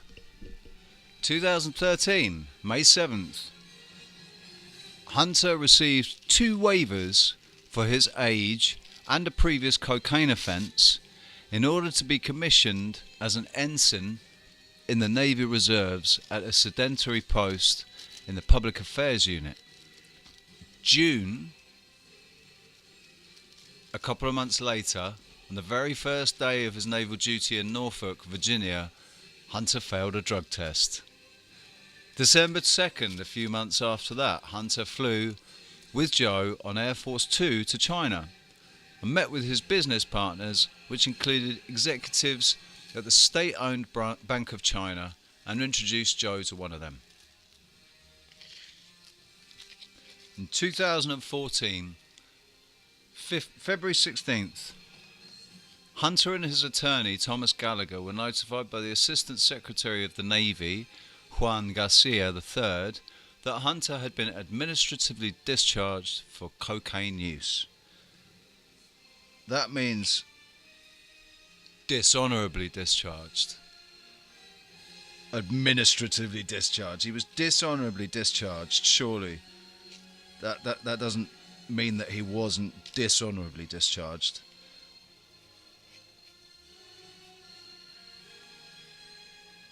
February 21st, after months of Western-backed protest, the Ukraine Parliament vote to oust President Viktor Yanukovych. In the following days, Yanukovych sought exile in Russia. God, kind of sounds like this is where this whole Ukraine thing began, doesn't it? Really? Back in 2014. We all knew that anyway, I know. I know that you know that anyway. March 16th, in response to an article that Hunter emailed to his longtime business partner, Devon Archer, entitled "Joe Biden Lurks Behind Every US Action on Ukraine," Archer responded, "There is a unique timing here in this upcoming opportunity. One door closes and another opens." Hunter emailed his longtime business partner Devon Archer, entitled "Joe Biden Lurks Behind Every US Action on Ukraine," in 2014. April 1st, Archer joined the board of Burisma, a Cypriot-registered gas company in the Ukraine, which, though Archer had no experience, which was co-founded by Mykola Zlochensky, who served as advisor to Yanukovych, even though Archer had no experience working in the Ukraine and did not speak the language.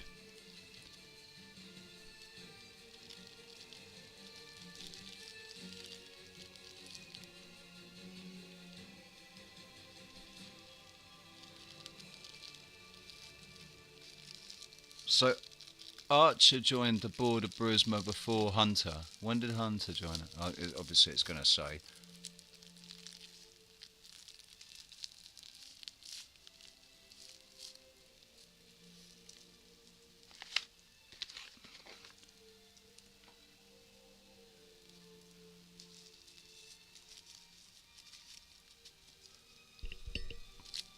It'll be right there. Hang on.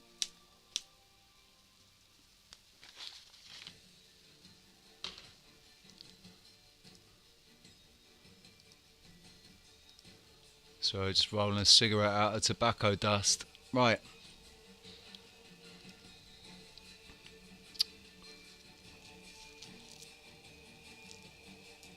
The White House was April 12th. The White House released a statement announcing that Joe would visit Ukraine in 10 days to consult on the latest steps to enhance Ukraine's short-term and long-term energy security.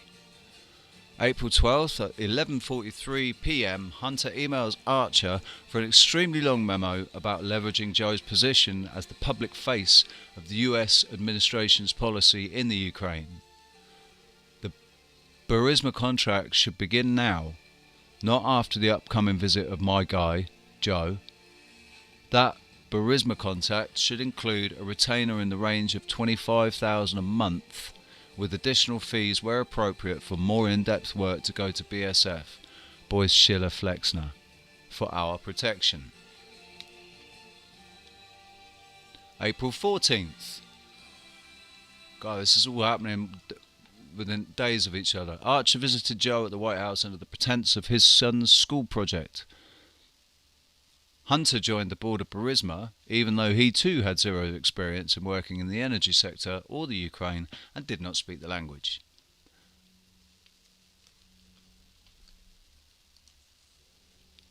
Sorry, you couldn't see me then, could you?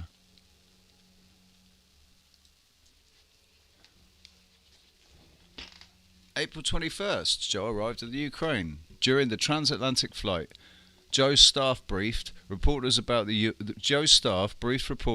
US plan to help the Ukraine extract their unconventional gas resources, for which only Burisma held a current license. April 23rd, Archer gave an interview, which was later posted on Burisma's website, about how Archer knows the US Secretary of State John Kerry and Joe. April 25th, Joe was reported as the public face of the administration's handling of the Ukraine. April 28th, authorities in the United Kingdom froze $23 million from the London bank accounts of Zlochevsky, one of Burisma's key owners. May 12th, Burisma publicly announced that Hunter joined its board. May 13th, Burisma posted a photo of Joe and Archer at the White House on their website. Joe's lawyer demanded that Burisma remove the photo. Eventually, Burisma complied with the demand. On September 10th, Archer committed one of his many FARA violations by advocating to the US officials at the US Embassy in Kiev as an unregistered agent on behalf of Burisma, his foreign principal.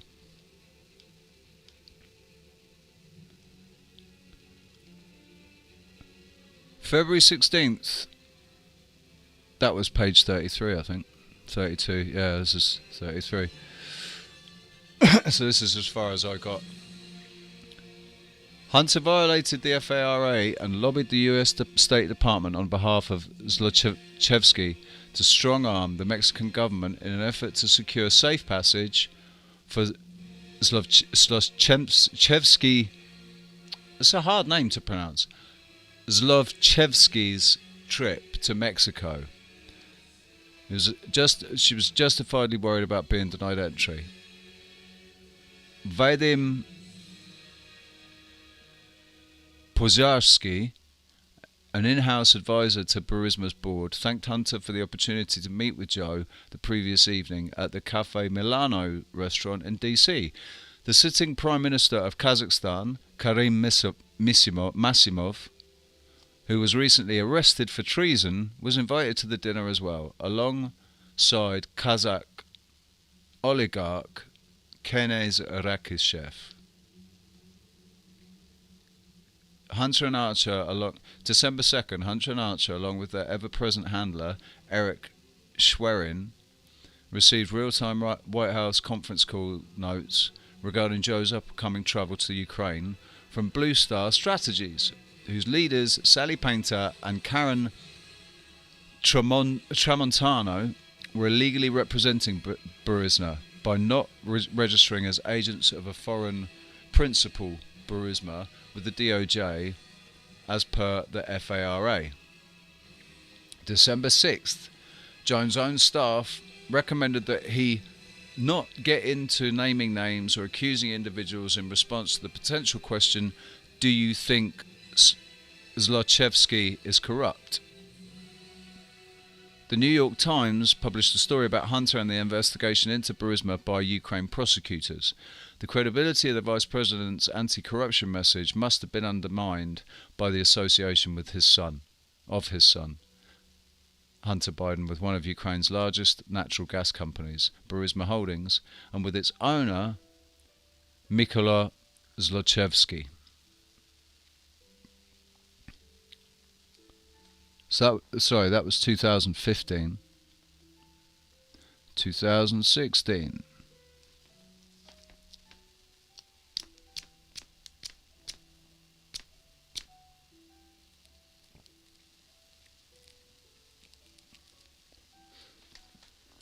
Back to bark in the background.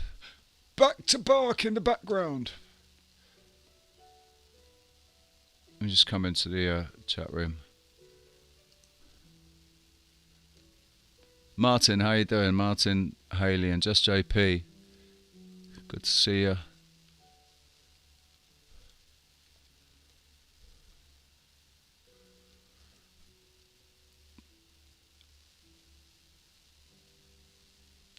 Islam and how many people live on autopilot. That's exactly right. Daisy, that's why people don't have free will. And they think they do.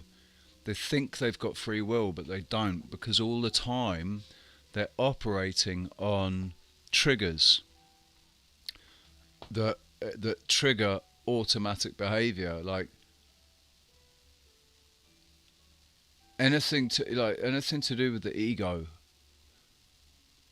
People get triggered by words. That's why they've weaponized words so early, to get people triggered by words. Because we're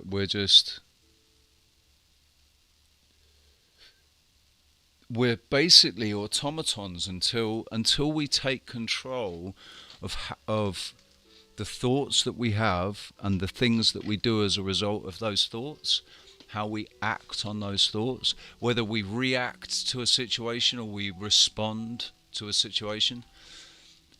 Susie Fairfield, hey, how you doing? Happy birthday. Today I turned 55 and I've watched the shit all fall apart in my life. Realised it was all fucked in 1980 when I turned 13, when Iran and Ronald Reagan went down, and it was all bullshit. Do you know what? 1980, I was 3 years old. I hadn't quite realised yet, but it was only about... I think it was...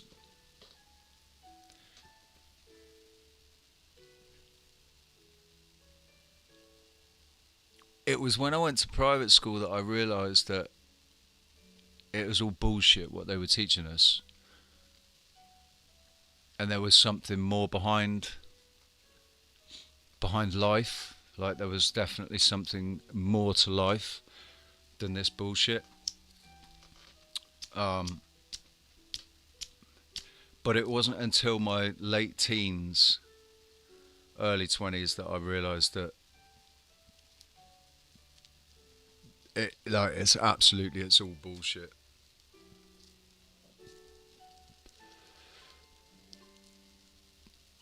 No, definitely not, Daisy. I would love to for you to expand on the idea.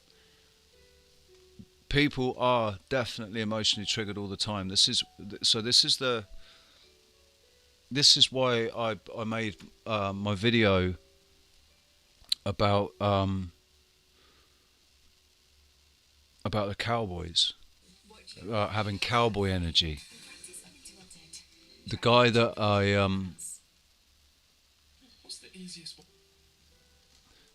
I was listening to, Dwayne, from the oh god, I can't remember what it's called. The Wrangler. He's a ranger anyway. He's a horse ranger, and he teaches people how to ride, teaches them how to control horses. And he was saying about going into situations with a horse. If the horse will rise to your energy level, or dip. You know, the horse feels your energy. So if you go in to a situation with rodeo energy, expect a rodeo, basically. Yeah, it does look a bit like Yosemite Sam. He's brilliant, man. I love that man.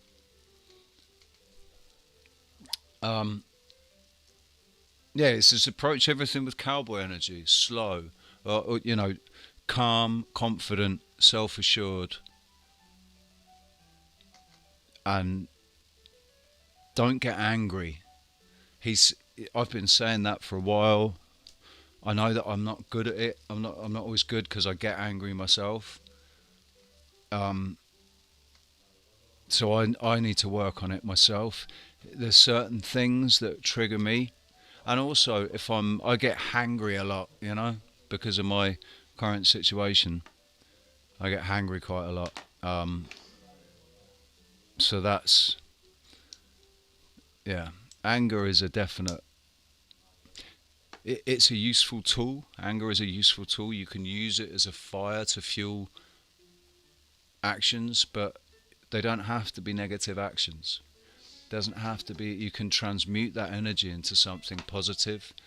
You can use that anger to motivate you to change the situation. We're definitely all still working on it. There's not one person alive on this earth that has got it all together, I don't believe. Little Wing, how you doing? Good to see you.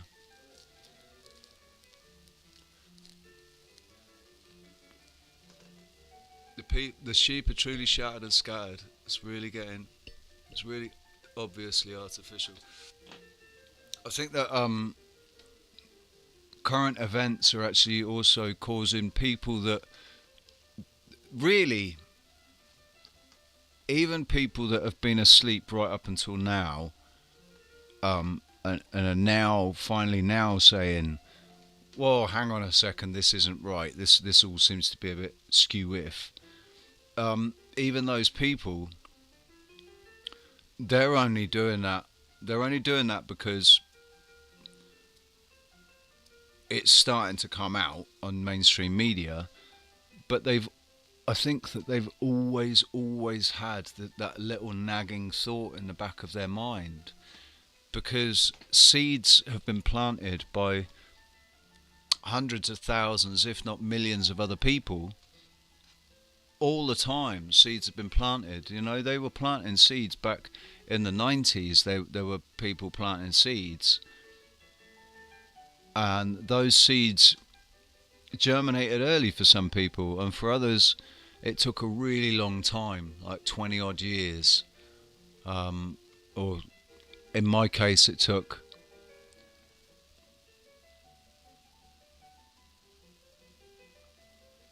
the biggest seed for me was obviously 9/11, and it took 13 years for that seed to start to germinate, basically.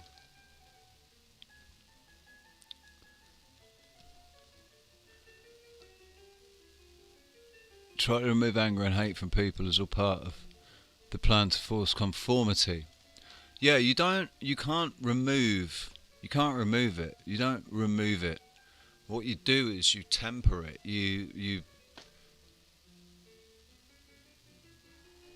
don't allow you don't lose your temper. You keep control of your temper, and you use the fire of the anger as a motivating, driving energy to drive you to do something else. And I don't think that we've got any right to hurt anybody for any reason.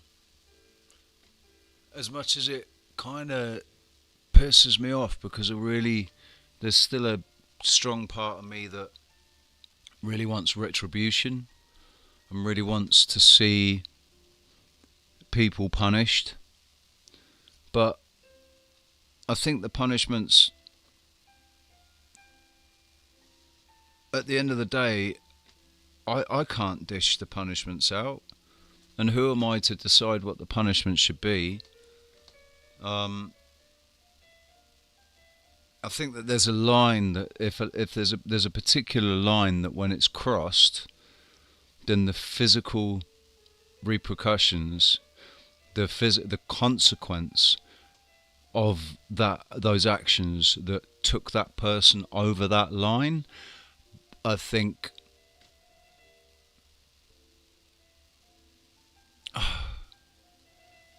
man, like, most people, only hurt people hurt people. Really, hurt people hurt people. Because so it's the chicken and the egg, isn't it? Where does it?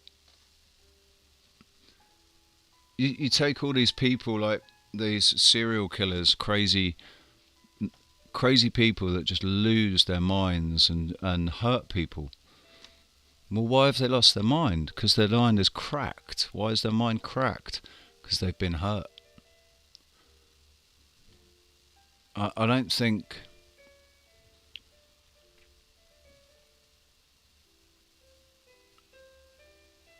I don't know.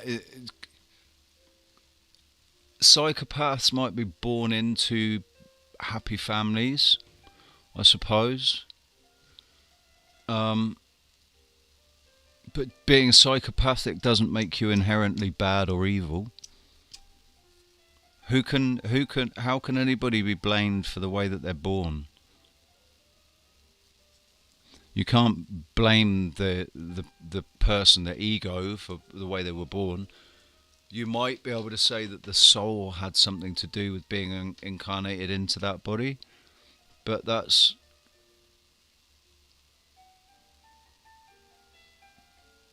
something outside of this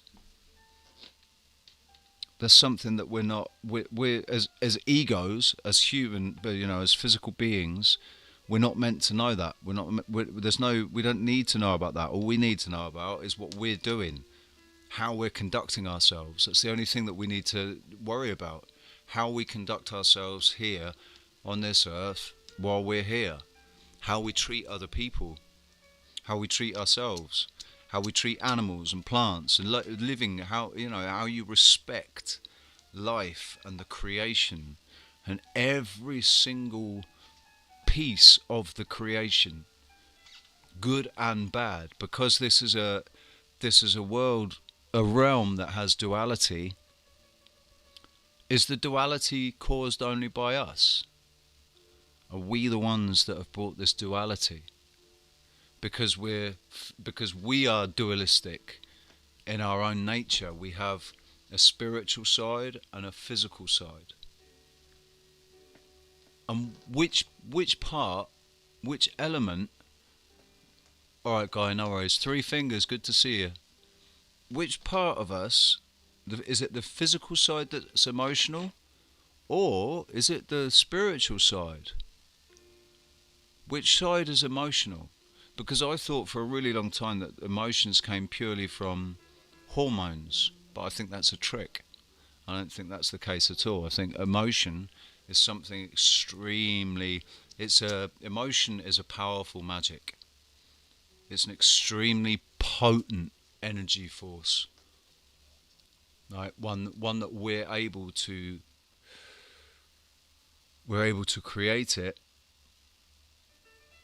It's much easier to create it in others than it is in ourselves if it's positive, depending on your state of mind. I suppose that's the guy. Man, these subjects are so deep, and there's so many levels to them.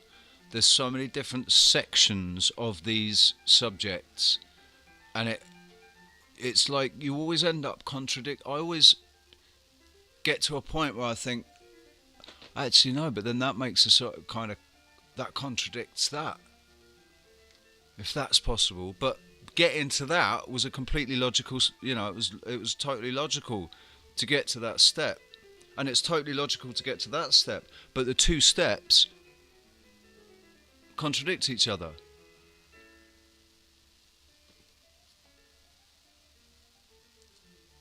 Little Wing, no worries, you got bounce too. Okay.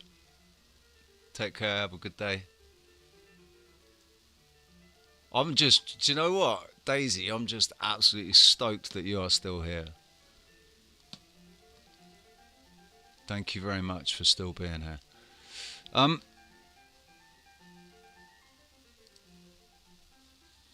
So let's go back.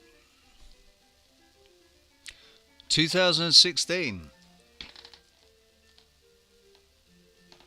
February 18th, the White House released a statement praising Ukrainian President Petro Poroshenko for firing the Ukraine prosecutor Viktor Shokin, mere weeks after Joe threatened Poroshenko by withholding a $1 billion loan guarantee if Shokin who was investigating Burisma at the time, were not fired.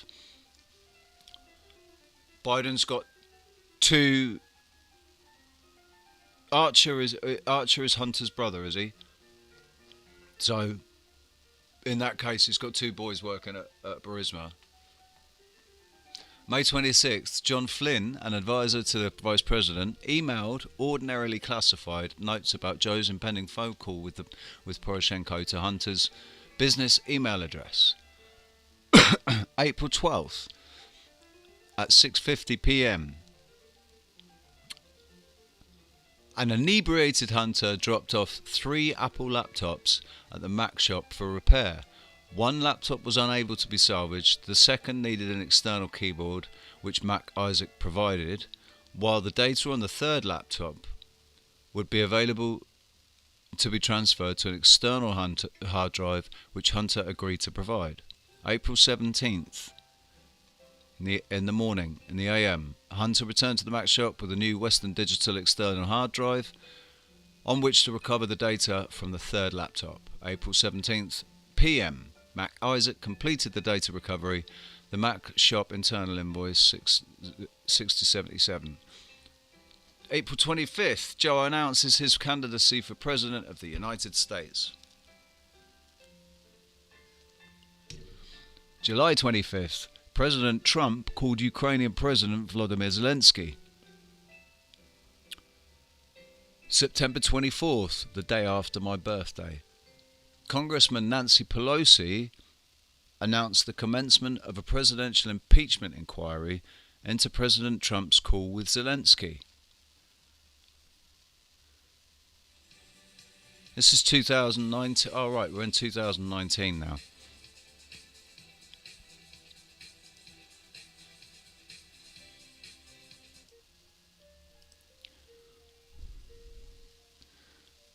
October 9th, Mac Isaac's father, Richard Stephen Mac Isaac, a graduate of the US Air Force Academy and retired colonel, was rebuffed and told to lawyer up at the FBI's Albuquerque field office after he offered to give an agent at the FBI a copy of the hard drive. November 1st, Agent Wilson called Steve Mac Isaac to request contact information for his son. November 21st, Agent Wilson and his colleague Agent Zilak, went to Mac Isaac's home and spoke with him in his living room about the laptop. Agent Wilson asked Mac Isaac if he had seen any child pornography on the Biden laptop. Afterwards, Agent Zilak sent John Paul Mac Isaac a text message and requested a timeline of the events leading up to reaching out to the FBI. Wanted to find out who else he'd spoken to, didn't he, basically?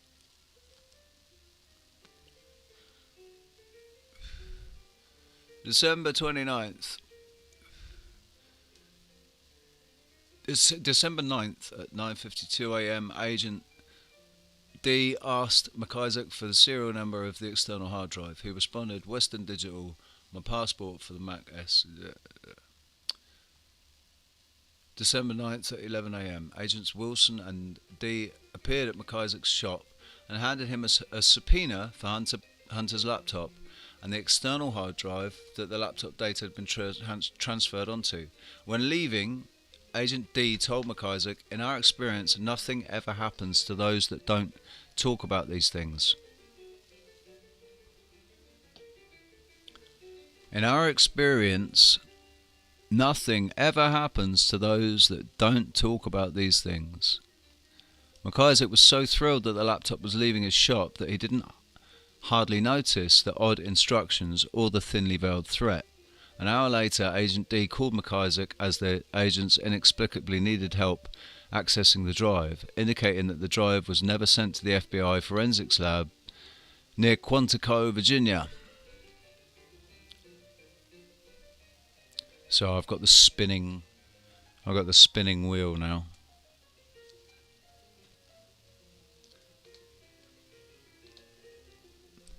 December 16th, Congressman Jerry Nadler released a report outlining the Democrats' case for impeaching President Trump,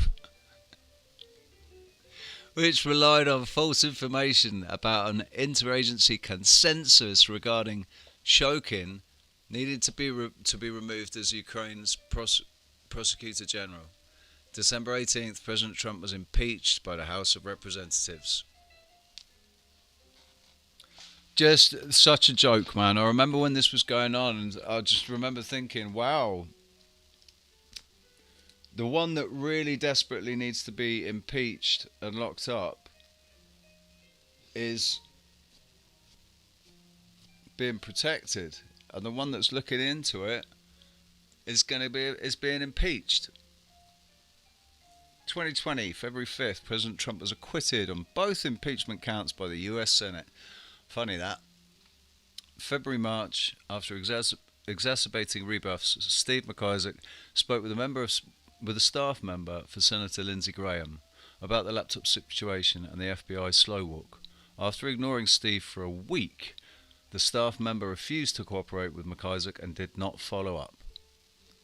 May 19th and 21st, John McIsaac's uncle, Ron Scott, who was also a retired Air Force colonel, sent a one-page summary email and fax to Judicial Watch about the laptop and included a redacted copy of the subpoena.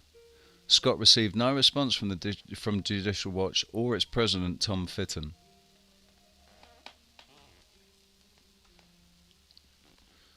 May 29th. Scott sent a fax to the office of the Senator Ron Johnson about the laptop and again included a redacted copy of the subpoena. Scott received no response from Senator Johnson's office. August 28th. McIsaac sent Robert Bob Costello, an attorney in New York who counted Rudy Giuliani as a client, a copy of the hard drive. September. The IC alerted Facebook in private meetings of a foreign manipulation attempt involving a trove of documents and directed Facebook to view the trove with suspicion. October 14th, New York Post published a story about an email on the Biden laptop which proved beyond a reasonable doubt that Joe met with Hunter's foreign business partners, exposing the lie that Joe had never discussed Hunter's overseas business dealings. October 19th, former US IC spooks released a public statement of the Hunter Biden emails. November 2nd, McIsaac was forced to shut down in-person consultations at his repair shop due to the numerous threats that he received. December 31st, McIsaac, through his longtime business agent Laurie Wardle, filed papers entitled Dissolution Short Form for the Mac Shop, thereby closing his repair shop. He had to close his repair shop down because of the threats he was getting. 2021, March, McIsaac was forced to start a new laptop repair business, Johnny Mac's, near Denver. April 2nd, Hunter finally admitted after 6 months of repeated denials that the laptop McIsaac repaired certainly could be authentic, but it also could have been Russian intelligence. August 30th, Obama appointee Judge Beth Bloom dismissed McIsaac's defamation case in the SDFLA against Twitter with prejudice and ordered McIsaac to pay Twitter's legal fees. November 4th, the FBI conducted a raid on the homes of 2 people linked to Project Veritas in an effort to find incriminating evidence about their exposure of Ashley Biden's diary. November 6th, the FBI conducted yet another raid in the early morning with a battering ram on the apartment of James O'Keefe, the founder of Project Veritas, over Ashley's diary.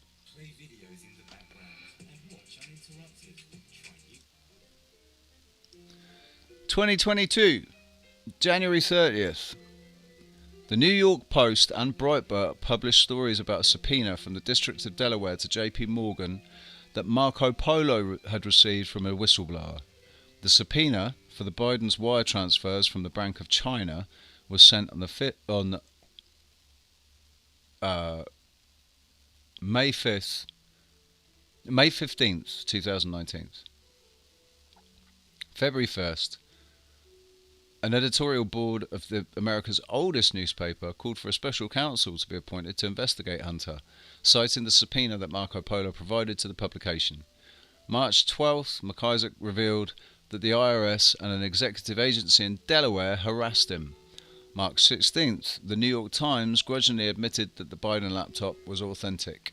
May 14th, Marco Polo launched a keyword searchable database, BidenLaptopEmails.com, which contained more than 128,000 emails from the abandoned device. June 8th, New York Post reported that Marco Polo had gained access to a backup file of Hunter's iPhone XS, which was stored on the abandoned laptop. The invoice with Hunter's professionally corroborated signature for the device, which Hunter never paid, can be seen below. Additionally, the invoice from McIsaac's inventory tracking software was used as an exhibit in his unsuccessful defamation lawsuit against Twitter.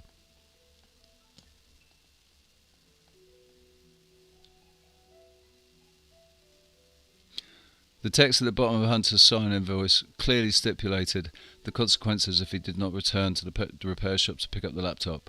Equipment left with the Mac shop after 90 days of notification of completed service will be treated as abandoned, and you agree to hold the Mac shop harmless for any damage or loss of property. In the event of non-payment, the Mac shop reserves the right to remove any equipment or parts installed. After receiving threats for over a month, McIsaac released 5 videos which provided more background. Instead of copying snippets, the entire transcripts of the 5 videos are in the endnotes section of this report. The aforementioned subpoena issued by Assistant U.S. Attorney for Delaware, Leslie Wolf, was signed by Agent Wilson, featured the serial number of Hunter's laptop, which matched the metadata on our copy, along with the serial number of the external hard drive onto which Mac Isaac copied the data.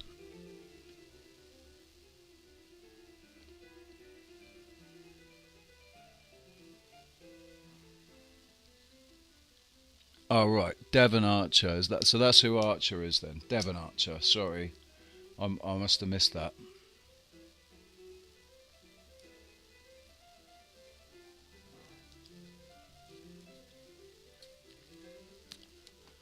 Hunter graduated Yale around the same time as Leslie Wolf.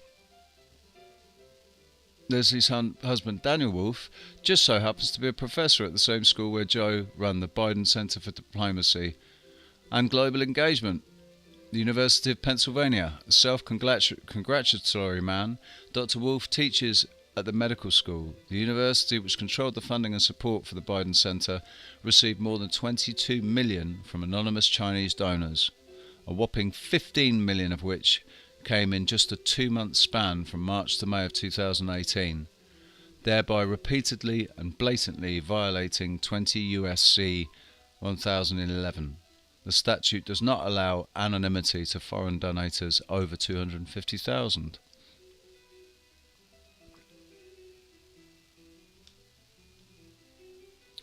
This report has got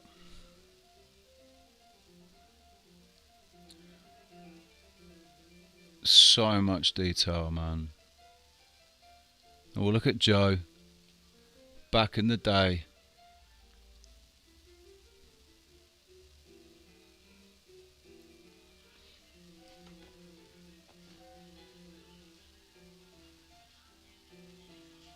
According to Joe's biographer, Jules Whitcover, the Biden family puts loyalty above all other considerations. Ergo, it is not only prudent, but also necessary to get a firm grasp of the so-called 4 families. The 4 children of Joe Sr. and Jean Biden, and their progeny, are shown below.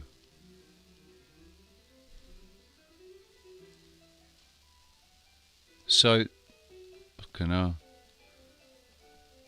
1, 2 Hunters, Neela Hunter,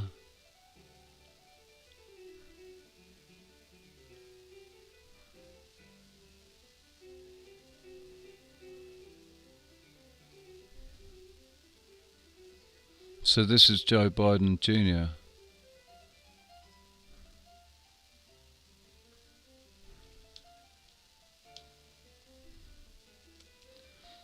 It's not particularly helpful to think of the Biden political mafia as a spiderweb. You will get bogged down in the voluminous tentacles of the enterprise. Instead, consider the family as 4 packs of ravenous hyenas that, like the structure and makeup of a mafia, get larger as you move down from the trunk of the family tree. Like any mafia, whether in construction, steel or oil, the Bidens have left their fair share of arrests and brushes with the law. Even though the family's currency is different, instead of pizza parlours or painting services, the Bidens use government relations and consulting.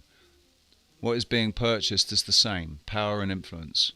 Below is a mere sampling of the always nepotistic, oftentimes corrupt, and sometimes illegal schemes orchestrated by Joe and his family. Beau Biden, Joe's son, gave a sweetheart deal to a member of the DuPont family whose eponymous company has been connected to Joe for more than 5 decades, who had raped his own 3-year-old daughter. The rapist received only probation and served no time in prison. Ron Oliver, Beau Biden's father-in-law, received an $80,000 annual contract for event planning services from the Beau Biden Foundation for the Protection of Children, even though Oliver was a long-time dry cleaner with zero discernible experience in event planning. Joe Secundi, Beau Biden's brother-in-law, was a White House liaison at the Department of Commerce during Joe's vice presidency. Ashley Biden, Joe's daughter, was arrested in Chicago in 2002 for obstructing a police officer after Ashley's friend threw an object at the officer, but Ashley faced no consequences. Howard Krein, Joe's son-in-law, promoted his venture capital firm while on Air Force Two. Valerie Biden's Owen, Joe's sister, and Valerie's daughter, Casey Owens, funneled over $50,000 from Joe's campaign to their consulting business in a single Senate election cycle. Jack Owens, Joe's brother, helped Jimmy Biden, Joe's younger brother, secure a $500,000 loan in 1975, worth $2,583,000 in 2022, which Jimmy then defaulted.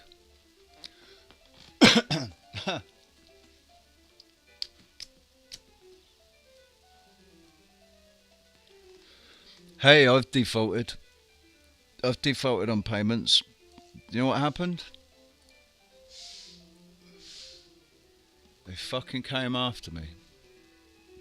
Missy Owens, Joe's niece, secured a top job in the US Department of Commerce when Joe was vice president, and then became a 6-figure lobbyist and a representative for Coca-Cola and GM. Cuff Biden Owens, Joe's nephew, also a lawyer, has organised his mother Valerie's speaking engagements. For years helped negotiate her lucrative book called Growing Up Biden. Casey Owens, Joe's niece, was a special assistant to senior coordinator for China during her uncle's vice presidency and even made appearances in diplomatic cables. Jimmy Biden, Joe's younger brother, secured over $500,000 in private mortgage loans, Hynansky's multi-million-dollar loan from the US government to sell luxury cars in the Ukraine.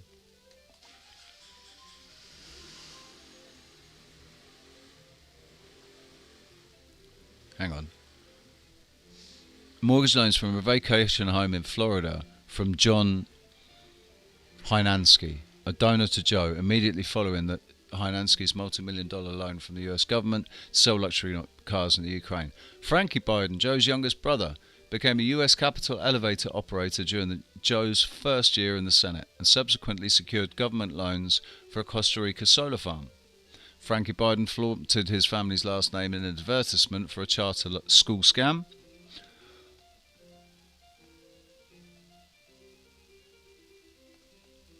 And the rest.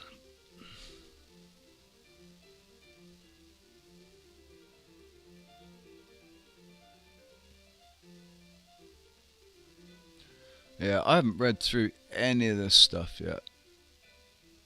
I didn't get this far. Page 45. Like a pack of hyenas, the Bidens had to deal with internal fighting. Shortly after Beau's death, Hunter and Beau's widow, Hallie Oliver Biden, began an affair, which Joe praised in March 2017. We are all lucky that Hunter and Haley found each other as they were putting their lives together again after such sadness. They have mine and Jill's full and complete support, and we are happy for them. Hunter's then wife, Kathleen, had kicked Hunter out of the family home on Loughborough Road in DC the previous summer, based on screenshots of articles and Haley's iMessages with Hunter's daughters. Hunter was aware of the press coverage and stress his adulterous relationship caused.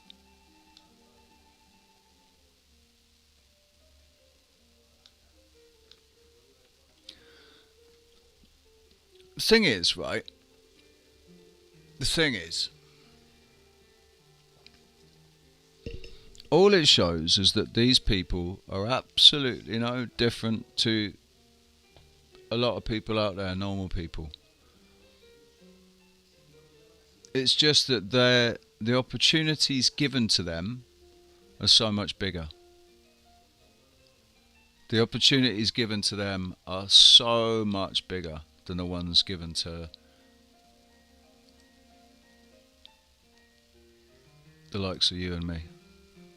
And like we like to sit here and say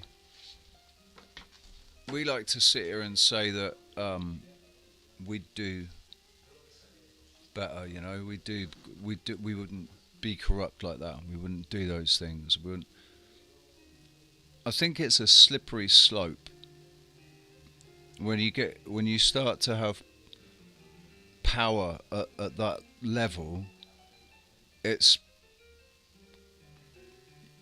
You're going to have people coming at you all the time, and they're going to come at you face on, and they're going to sneak up from behind, and they're all trying to compromise you so that they have leverage, so that they can use you. And the trouble with these families is that this all happened a really long time ago and nobody checked it. And so now here we are with Hillary Clinton and Joe Biden, and I think what Donald Trump is he's a member of those bloodlines and that family. But I think he sees value in people, and he respects the fact that the only reason they've got the power is because of the people. So he chooses, instead of being disrespectful and hateful towards us and just wanting us, you know, he knows that you can't control people. Not like that. You don't. That we don't have the right. Nobody has the right. Everybody has free will, and even if it's just this illusion of free will that people have got that are walking around that haven't woken up yet, they've got this illusion that they have free will.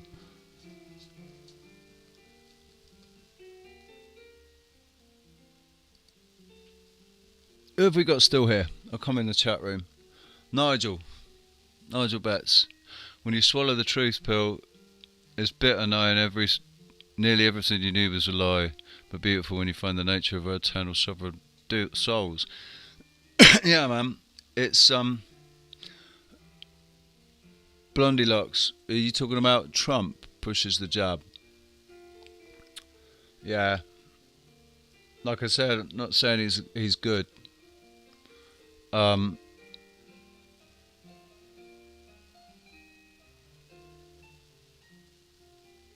I don't know what jab he was pushing, or if he was just pushing vaccination.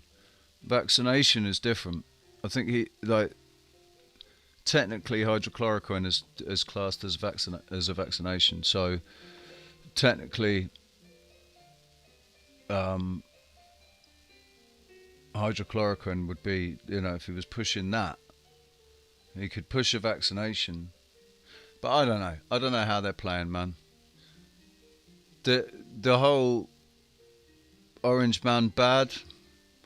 That's a incredibly, you know, if that's I don't have any I don't have much to say to people that just sit there and hate Trump, because it means that they haven't looked into the man. They're just going by what mainstream media said and what they've been told to think. And I don't like being told what to think. I like to think. I like to use my own discernment, and I did that with Trump. I used my own discernment, and I looked into the man, and I found things that were hidden because they didn't want people to see them, for whatever reason. And maybe they were planted there just to make me think that he's a good man. But I'm not playing that game, because all that game is left versus right. That's all that is, and I don't play that game because I walk the middle path. I'm not Boaz or Joaquin. I'm fucking the middle path. So they're all bad. At the end of the day, they're all narcissistic, psychopathic, sociopathic. They're pathologicals. They are the pathologicals.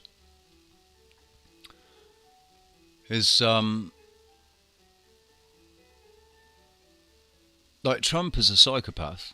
Absolutely, he's a psychopath, man. You can't do that. You can't be in that world without being a sociopath or a psychopath. Otherwise, you just end up self-destructing and killing yourself. I think that's why they go nuts and crazy, because it's too much. If you don't become a complete sociopath, or if you weren't born a psychopath, then to deal with reality in those circles is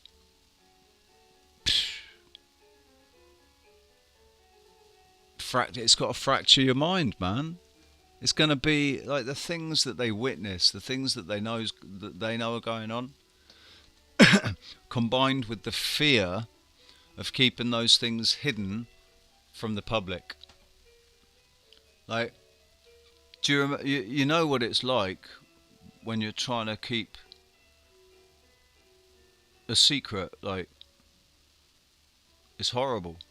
If you're trying to remember when you're a child and you've done something, and you know it's only a matter of time before your mum and dad find out, and you're desperately trying to cover up what you've done, hide it, and if you can't hide it, you try and distract.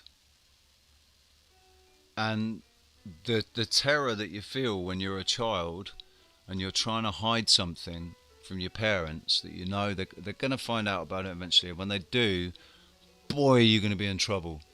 Well, that's basically what's going on with these people, isn't it? I mean, they're a bunch of children. They're a bunch of fucking juveniles. There's people say that Congress and Parliament and just government generally is like being in high school. The way that they operate, the way that they think, just even the way they talk, it's like they're in high school. And I felt like that when I was at work, for fuck's sake. I felt like I was in high school when I was at work, the way people... Company politics. Company politics is just fucking high school still. And it just emphasises the fact to me that we all think that we're grown up. Well, if we used to live to be, you know, like Noah lived to be 900 or whatever it was, at least 700. I'm 45 now. If we live to be 900 years old, 45 is pretty fucking young. Now, granted, we're not living to be 45, but I've read and heard that the human body really is designed to live to be about 160. Naturally, if we weren't so poisoned and corrupted physically and mentally as well, because our mental state plays a huge part in our physical. So if we were actually living the way we should,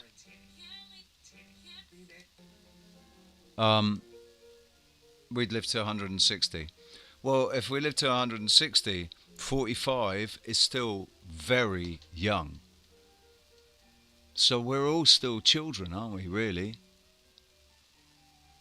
We're all still children. Much as we want to pretend that we're adults, we're not. And that's shown very clearly. And also, what about old people? When old people, like with senility as well, causes this, when they go a bit senile, they turn into children. My nan I remember my nan, in the months leading up to her death, she basically, she was like a bit of a spiteful little child. She'd do really spiteful things and then respond, her response to them, or to the her response to the response to what she'd done would be, you know, very childish. She was very childish.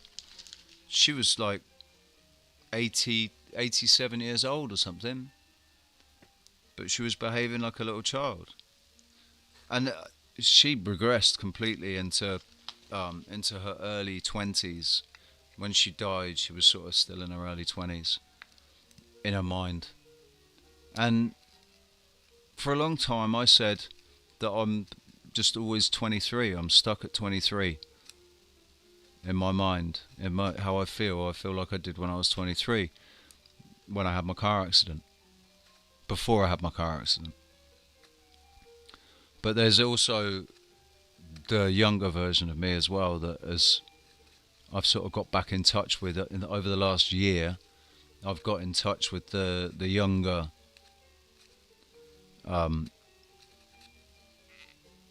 childish, you know, not childish like that, childish spirit. And it was around quite strongly for a while, and then just all this shit just kept going on, going on, nothing getting any better. And yeah, circumstances wise, I mean.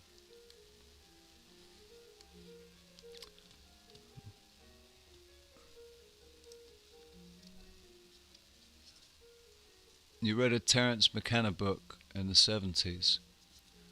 Terence McKenna was, the way he talked, man, was so funny. This is what I talked about, Blondie. It's what I talked about last November when I created the Magic Treehouse group on Signal. That's what the group was meant to be about. It was like this, a group where people found their innocence again, you know, that where there's no kind of no hormones allowed, just where people can just be themselves but without the hormones as much as you can, you know. So no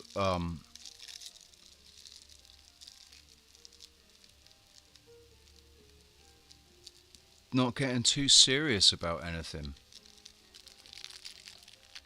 unless what you're getting serious about is positive move, you know, a positive move forward.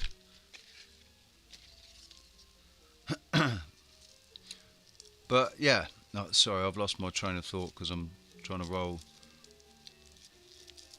a cigarette as I'm talking. But it's all about the return to innocence, because I remember, you know, 11 years old, going to secondary school. I'd been taken out of private school because I just didn't like it, and and I went into secondary school. Well, I went into a primary school first for a year, and then started the last year of primary school, and then went into secondary school. And that I can remember this marked difference between the last year of primary school and the first year of secondary school. And I know that it was completely different to what my experience would have been if I'd stayed in private school. Because in private school it was all boys, and it would have stayed all boys right up to university. So I wouldn't have been introduced to that. In private school, it's all boys up to university, certainly back when I was in school. So they didn't they didn't introduce that element. Wasn't introduced. Oh yeah, maybe boys' minds went there, but it wasn't right there in front of us. You know, there were all these stories about the girls' school that was down the road. There was a all girls' school down the road, and sneaking off to go and, you know, meet up with the girls. But your everyday curriculum was girl free, so minds were focused. And in secondary school, that's when it all changed, and it was like within the first year of secondary school, we're doing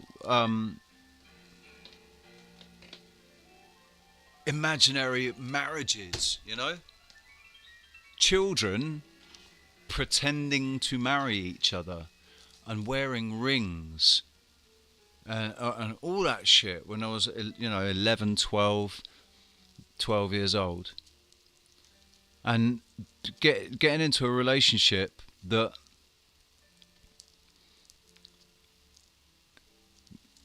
because she developed so early, I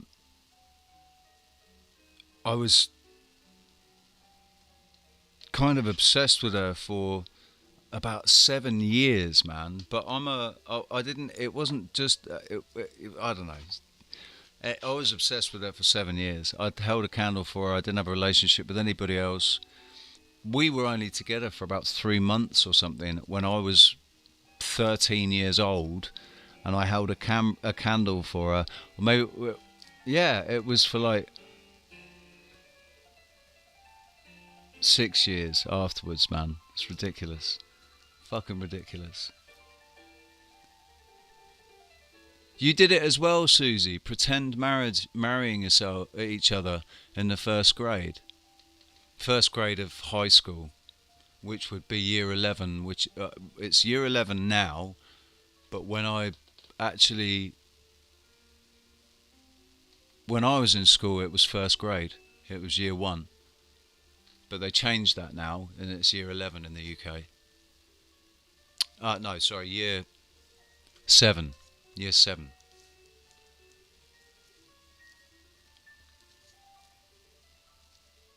"11 is when you leave, or 12. Anyway, I can see just through that how basically really we should be kept separate. When we're children, we should be kept separate because yes, hormones are real and they're roaring around, but if the object of desire is sat at the desk right next to you, then you don't focus. And I was really lucky because I'd been to private school, and 4 years of private school had taken me that I was 4 years ahead of everybody. Already I was 4 years ahead of everybody, so I didn't have to work very hard, and I could sit there and daydream about this fucking girl. Her name was Samantha. It's ridiculous.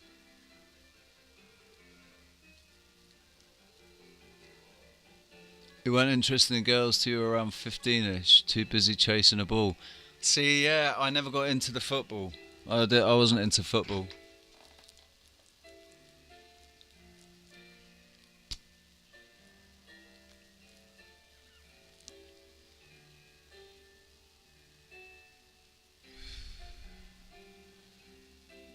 Oh, year 1 in primary. Right. Oh, Sergeant Bun Bun. My first girlfriend, I said it was, she was my girlfriend, but we were 4 years old. I was about 3 or 4 years old, and she was the girl that I was going to marry when I was 3 or 4 years old, man. It was crazy. Her name was Natasha, and her dad was a diplomat, and she left. She fucked off to Geneva because her dad was going off to Geneva to be a fucking diplomat. So yeah, I was gutted, man. But I was about 4. You're a pro footballer. Oh shit, man. Your career was cut short. Knees are the worst. If you blow your knee out, that's it. You're fucked, aren't you? There's no going back professionally if you blow your knee out. You could break your leg and be okay. You could break your femur and you could go back. A year later you could go back. But blow your knee out or rip your ankle to bit, fuck your feet up, your ankle. Motherwell, that's Scotland, isn't it? Motherwell. So you were under 21s. My first professional footballer friend was under 21s for Southampton, and then he went from Southampton to Chelsea on a £5 million contract. Wayne Bridge.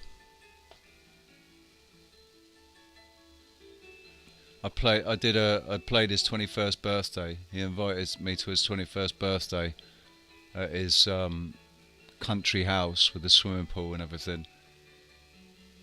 And so I was only allowed to come if I brought my guitar and sang to him. So that's what I did. That was my first ever gig. He didn't pay me for it. Like, this is how much of a wanker he was. I think he just saw it as the opportunity for me to go and play at a professional footballer's private house for his 21st birthday. That was the payment. The honour of being able to do it was the payment. And it's like, but do you know what? The sort of person that I am, I didn't see it. Well, do you know what I did? In a way, I did see it as an honour. It was like, wow, fucking hell, man. He didn't mean anything to me. I didn't even fucking know who he was until I met him. I had no idea who he was. Don't give a shit about football. And that was the case with like all of the private celebrity gigs that I've done, because I've done a few celebrity gigs, private party celebrity gigs, and they've all been professional footballers. Like really big names. Steven Gerrard. What's his name from Newcastle?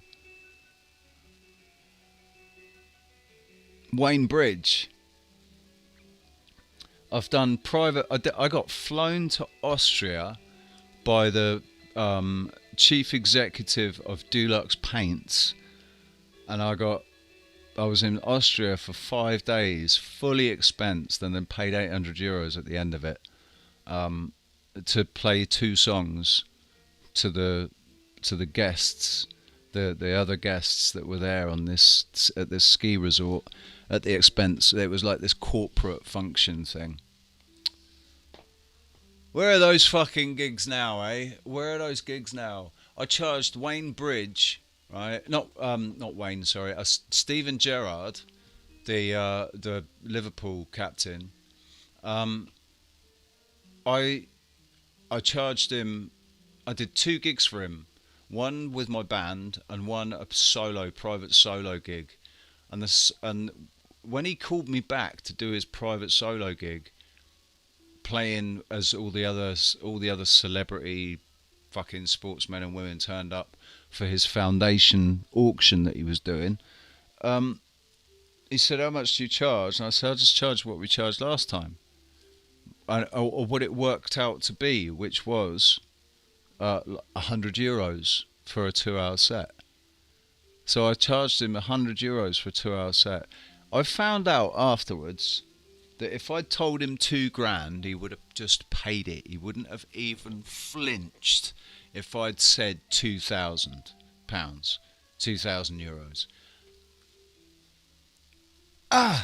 What's wrong with me? Why did I feel like I felt like, no, fuck off. Why should I just charge him £2 just because it's Steven Gerrard? Who the fuck is Steven Gerrard? He's just like anybody else, isn't he? He's just a bit of a, he's just happens to be a footballer. But he's not any better or worse than anybody else as a person, really. So why should I charge him £2 just because?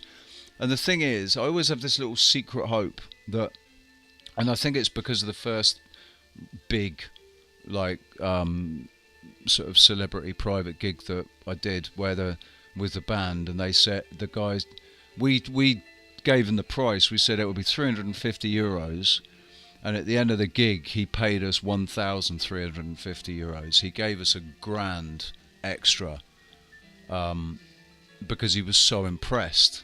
Right, and I'd hoped. I always got a secret. I hate asking. I don't want to overvalue myself. So I'm just like, well, just whatever. Just pay. People say, how much do you charge? I'm like, just whatever, man. Just pay me what you think I'm worth, innit? And unfortunately, not everybody is honourable in that respect. Like, people just don't want to pay for shit. Whether it's good or bad. Susie Fairfield, no worries. Take care. Thank you very much for being here. And absolutely be kind for no reason. Martin Haley, I could have signed for Norwich, but chose Motherwell. Norwich, I lived in Norwich for a short while. That's where I actually lived when I had my car accident in 2020. I was living in Norwich. You're 49 now. I'm 45.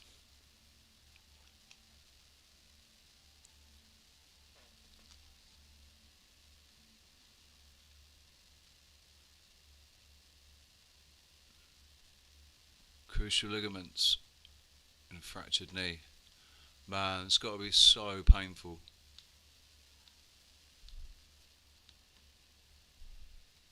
Hindsight is a wonderful thing. 2020, eh? 2020.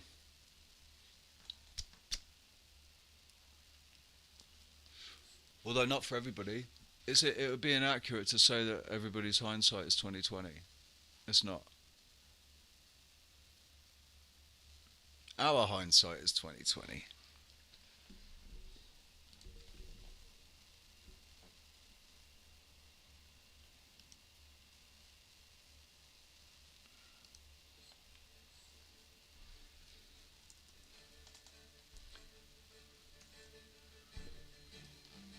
Right.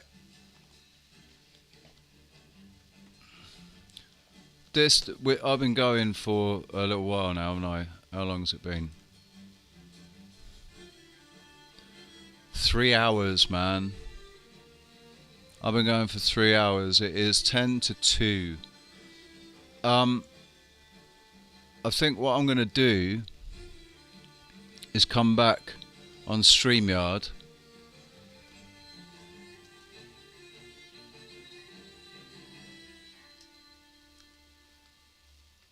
Hang on a sec.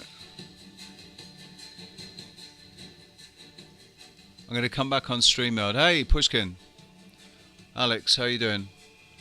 Bernie, how you doing, mate? Good to see you too. Yeah, I'm gonna stop this stream on OBS, and I'm gonna come back on StreamYard and put a link in the chat for people to come on and come and talk to me. I'm going to take the dogs out for a walk and make a cup of coffee, and I've also I've got a couple of things to do, so I'm going to be gone for probably an hour. I'll be back probably around 3:30. And like I said, I'll be back on StreamYard, hopefully, because it refreshes today. So I'll be back on StreamYard at 3:30.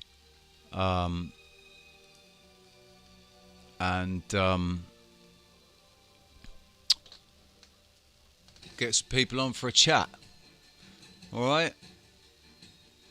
So, with that in mind,